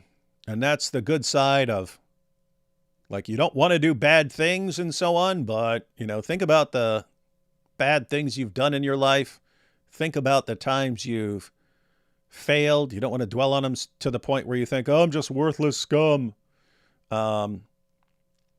Think about your losses and so on, and realize it's actually good that you fail sometimes, that you lose sometimes. It helps you stay humble. It's actually good that you have to wrestle with things, that you have to wrestle with temptations, and sometimes you fail, and it's bad that you're giving into a temptation, but it's good in another way. It's good for the purpose of not thinking that you're the greatest person in the world and so on. So ironic, I'm getting my apprenticeship by next year to become an electrician. What a sad waste of a potential future. Hopefully he finds Jesus. Yeah. You have to figure in that these people think we're too stupid to understand them and hold us beneath contempt. It's intellectually arrogant bitterness.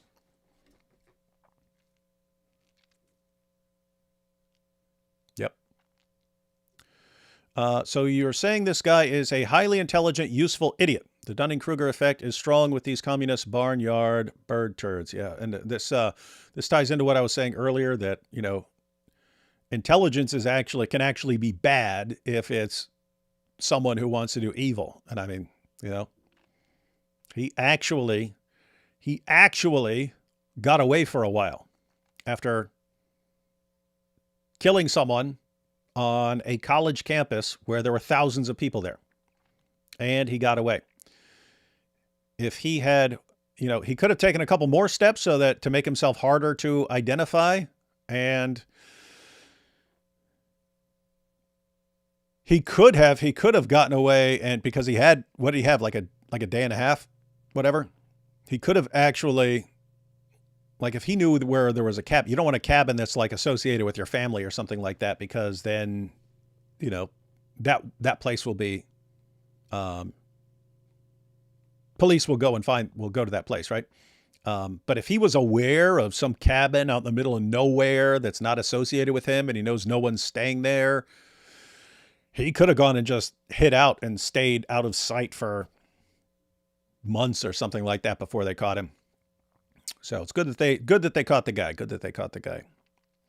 Given Kirk's inflammatory rhetoric towards minorities, can we really expect them to have sympathy for him? Love your enemy isn't always easy to embody.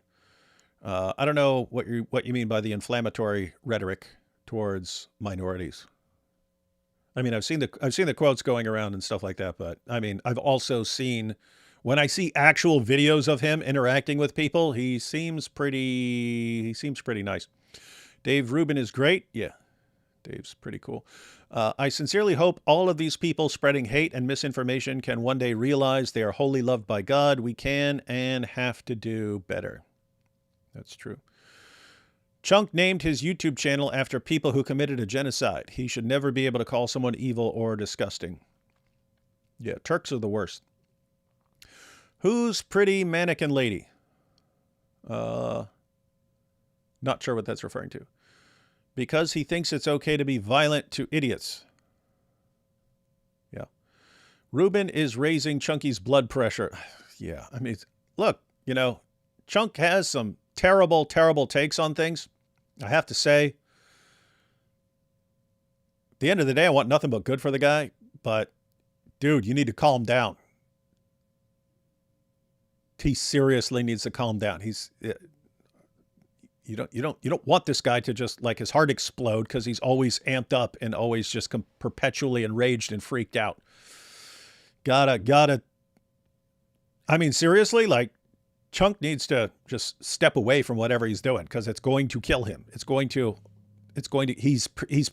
can't deal with this stuff and be calm. It's like, your heart can't take that forever. It can't.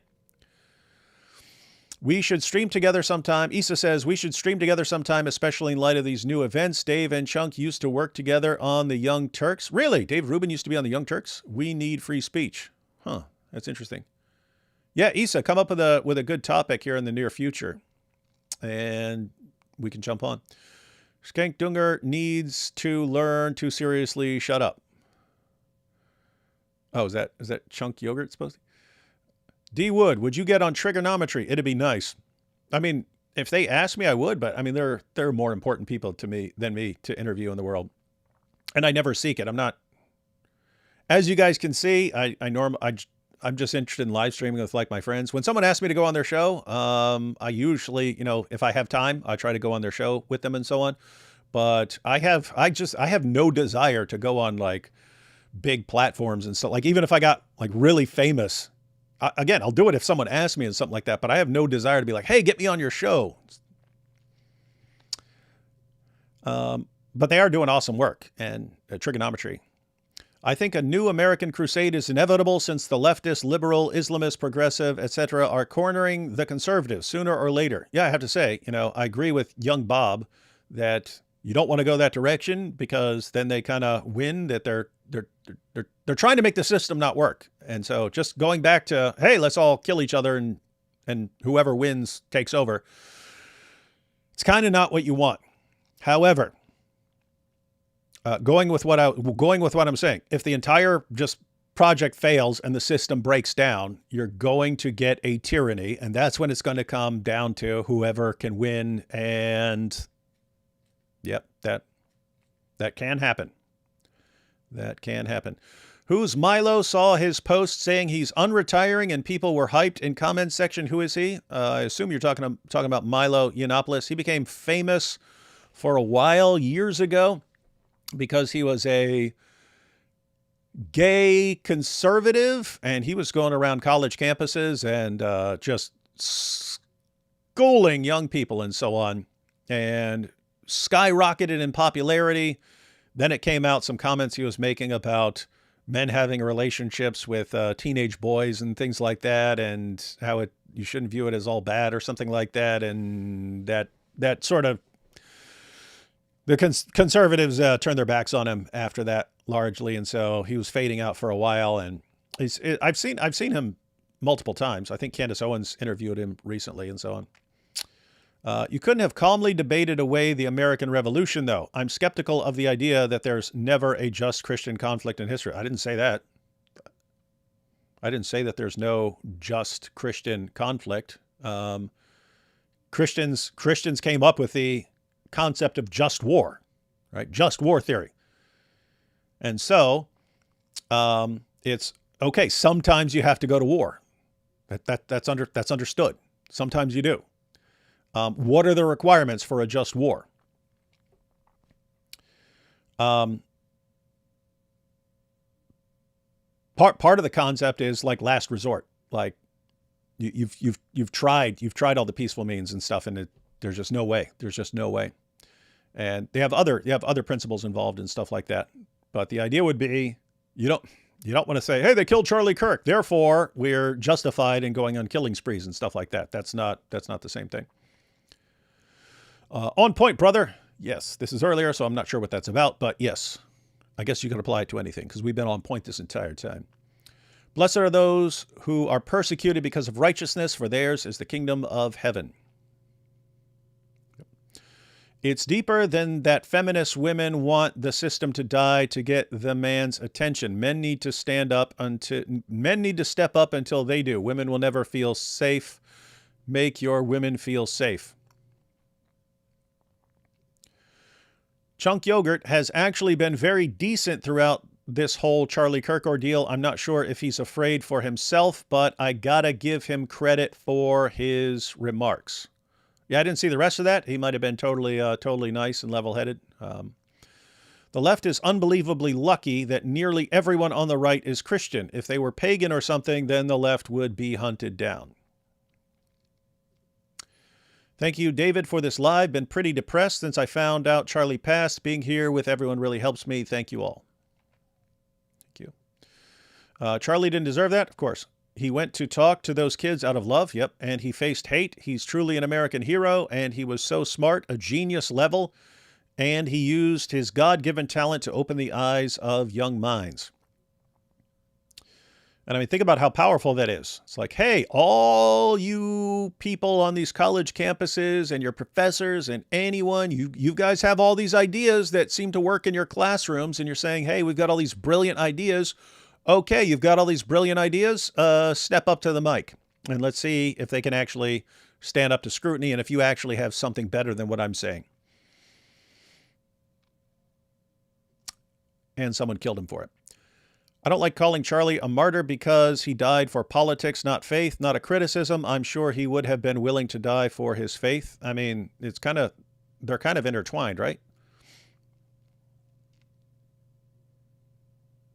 In other words, he's also straight up preaching the gospel in these discussions and so on when it's relevant. So it's combined with him, and especially with his Christian view, he's trying to save his civilization. Which, if you're trying to save your civilization, that's going to have a political component. So, going through E.L. Jacoby Twitter reply section makes me black-pilled and also respect Ben Shapiro more. He gets threats from Christians, left, and liberals.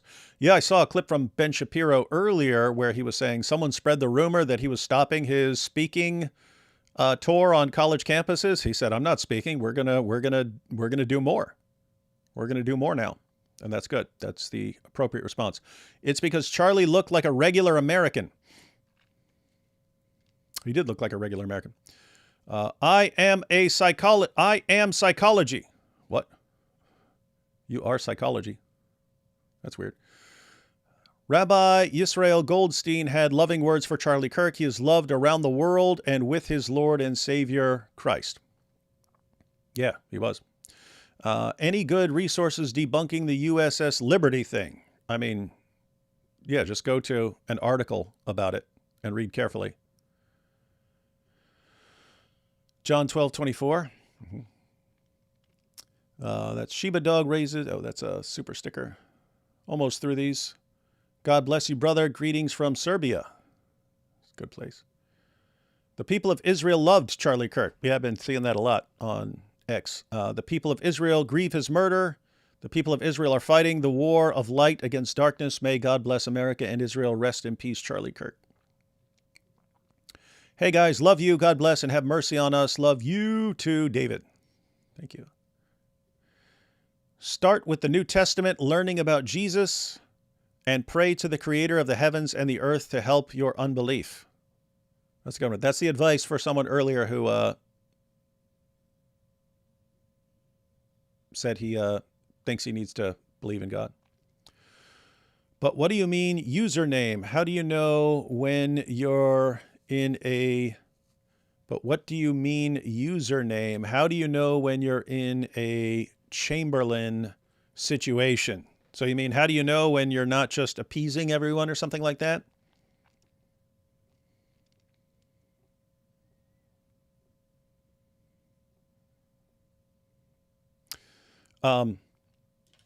Guys, for those of you who are thinking, no, we just got to get violent. We just got to get violent.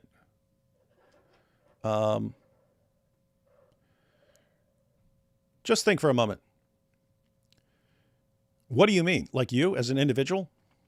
Like you're going to go get violent? Because guess what? You're going to look just like this dude. What are you going to go? You're going to go shoot a leftist? You think that's going to send the message that you want? Remember someone who tried that, Anders Breivik.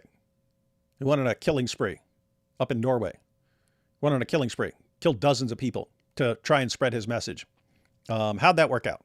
Is he remembered as this great lion who defended the West and so on? No, he's remembered as a complete lunatic and a terrorist. So are you talking about just yourself? You're gonna go kill somebody? What are you gonna do? Or do you mean you're gonna get like a group of people, let's say 100, and you guys are gonna go kill a bunch of people? Do you think that's gonna work? Or you think you would get shut down pretty quickly and end up in prison or executed? What would you need if you actually wanted to, let's say you want to violently subjugate the opposition?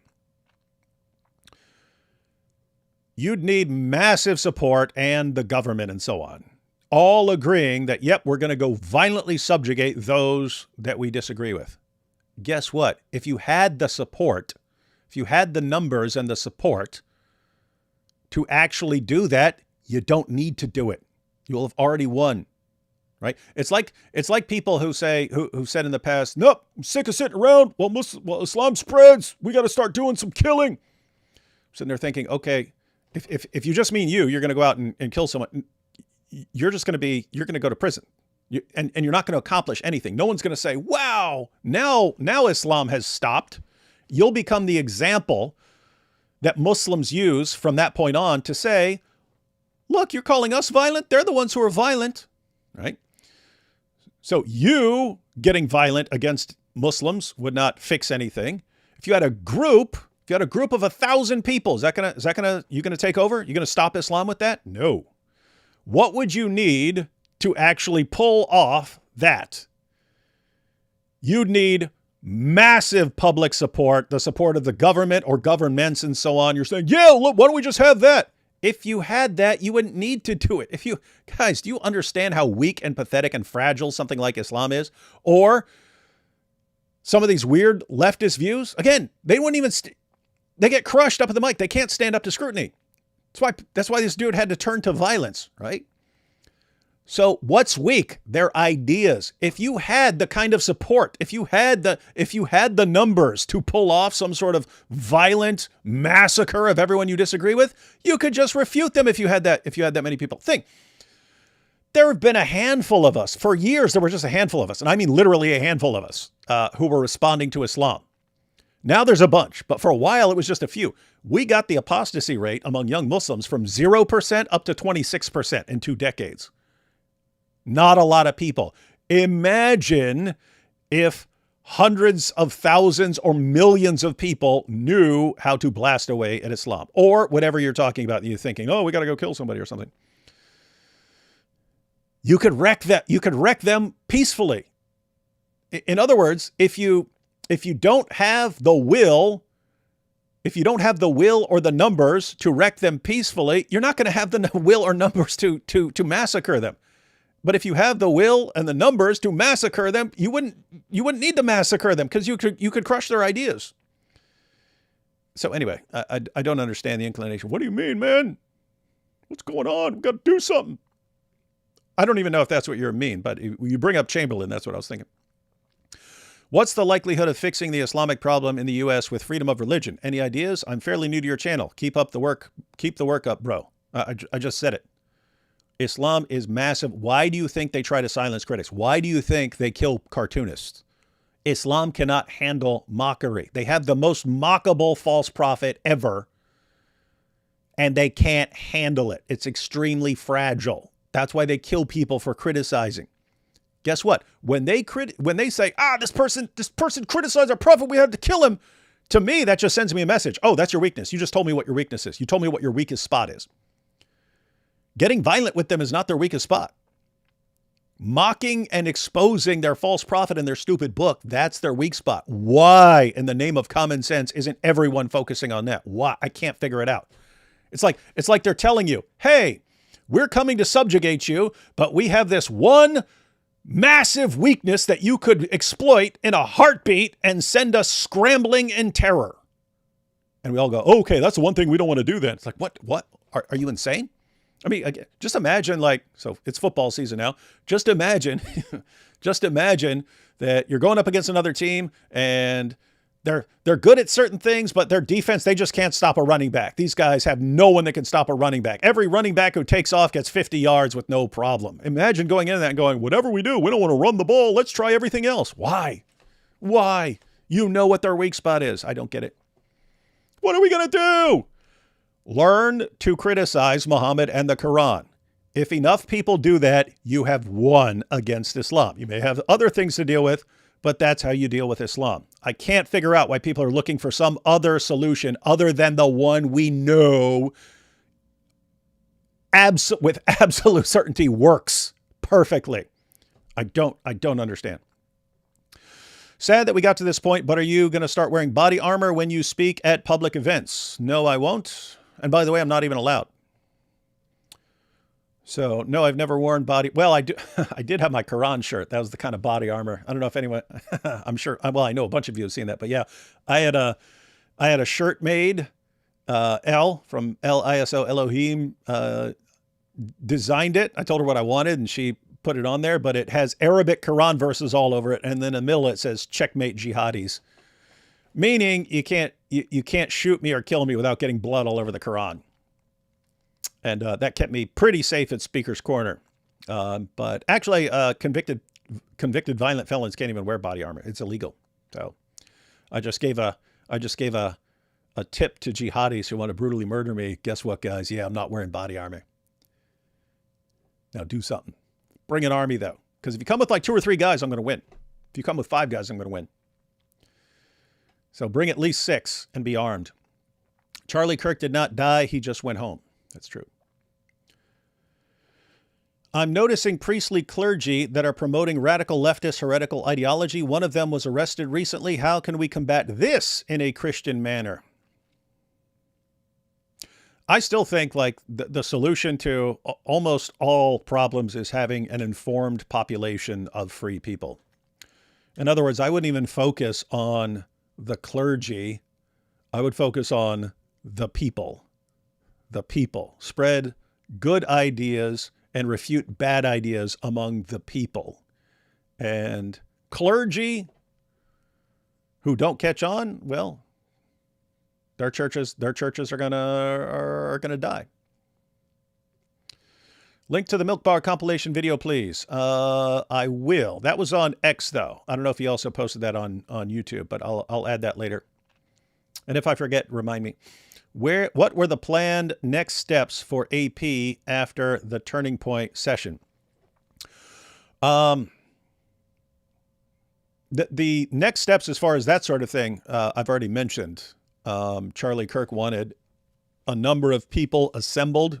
In fact, we're supposed to get together next month to record a bunch of videos on a bunch of topics. We do not know if that is still going to happen or if that's going to be canceled. We're not going to ask right now because we don't want to bother. They've got other things to focus on right now. So we're going to wait probably, I don't know, 10 more days or something like that, and then just send a nice email saying, hey, whatever you guys want to do, if you want to cancel it, totally fine. If you want to go through with it as planned, totally fine. If you want to postpone it, totally fine. Just let us know, and we'll see what happens there.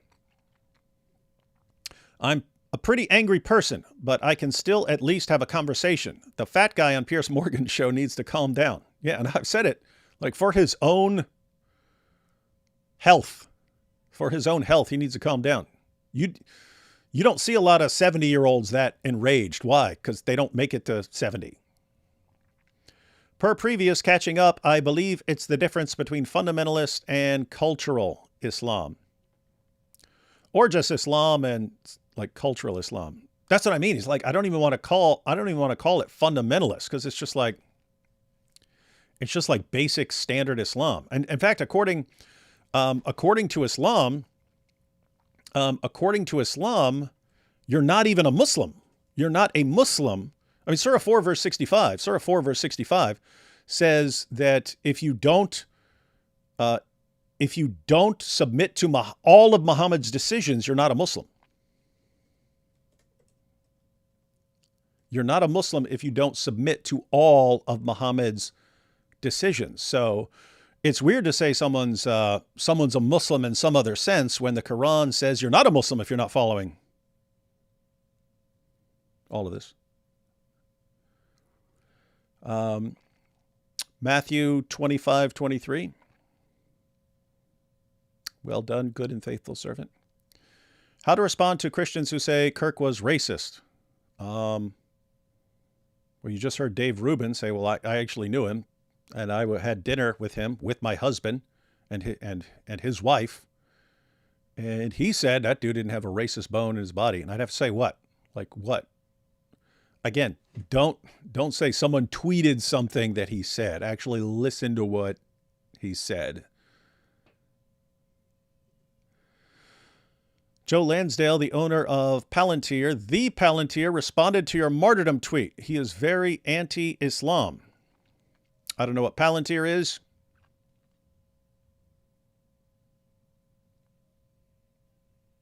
Oh, it's good he's anti-Islam, though. I'll check that out.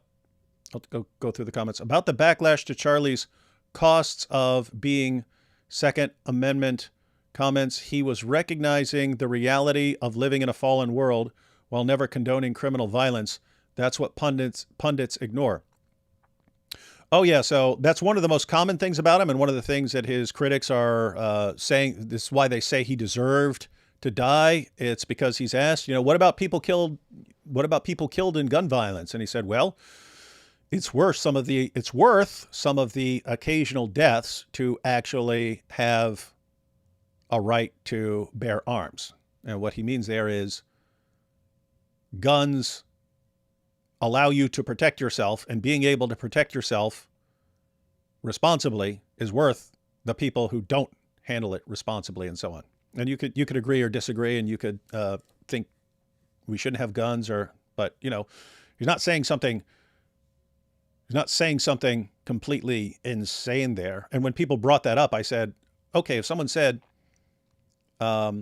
hey, how are we going to stop stabbings because people get stabbed to death? How are we going to stop that? Well, let's ban knives. I mean, I think most people would think, yes, even though some people get stabbed with knives, it's still better that we have knives. In other words, you'd say, okay, some people are going to get stabbed with knives, but we still need knives. Like with cars, you got tens of thousands of deaths from car accidents and drunk drivers and so on. You wouldn't say ban cars. And sometimes you even have people like plow cars into crowds of people and commit mass murder and a terrorist attack and so on. We still think it's worth it, even though you got people who misuse them or you got accidents and so on. We still think it's worth it to have cars. So I don't think he's saying anything that's too far off from that general idea. David, put your classic videos from your first, 10 years of talking about Islam together in some format and sell. I wish they were more accessible. So many hilarious, brilliant, great videos. Yeah, that's true. But most of them I would just, if they were making an important point, I just want to remake them and make them better. Muslims say they believe in the one true God, but in such events, they always stand with the atheists and non-believers. So where's the difference between atheists and Muslims? Yeah, you have to say they also pretty much always side with the leftists, who, oddly enough, would be the first ones wiped out in an Islamic state. But it seems they align. It seems like they always align with the other groups that want to wipe out this, that want to tear down civilization to build something else in its place. And all these groups are glad to work together because they all think they'll win. In other words, the communist thinks, yes, we'll side with the Muslims, and then when we win, then we'll make it communist. And the Muslims are thinking, no, we'll side with the communists now, and then when we win, we'll make it Islamic, and so on. Palantir is one of the most powerful companies. Well, that's cool. Again, I'll check it out. Kirk is a Scottish word meaning church. He was a man of his name. Yeah, that is cool. Hey, that kind of makes it cooler with Captain Kirk. Star Trek reference for you. I said that because someone informed me that Charlie Kirk was a big fan of Star Trek for some reason. All right, everyone. Thanks for joining me. Glad we got to watch the message from Charlie Kirk's wife, Erica, and I think we're all up to date. Notice again, it's not a ton of information we know about the situation, but we all want to stay up to date, and everyone kind of needs. It's just a weird situation. Everyone's trying to misrepresent what's going on. Everyone's trying to say he's this or that, or this is the cause, or that was the cause, and so on.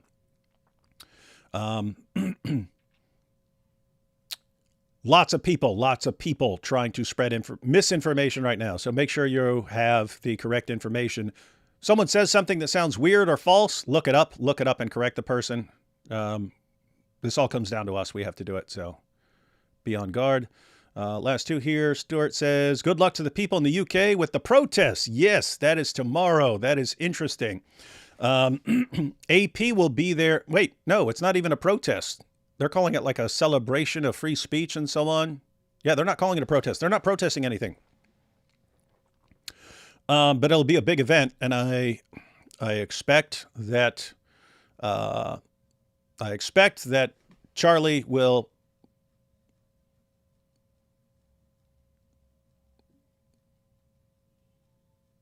I'm expecting Charlie's going to play a big part of that in terms of people who are showing up, and I'm sure people will be talking about him there.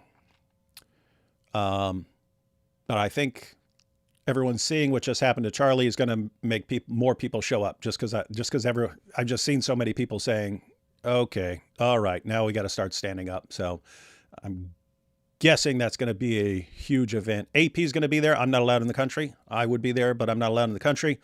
But if we got some video footage tomorrow,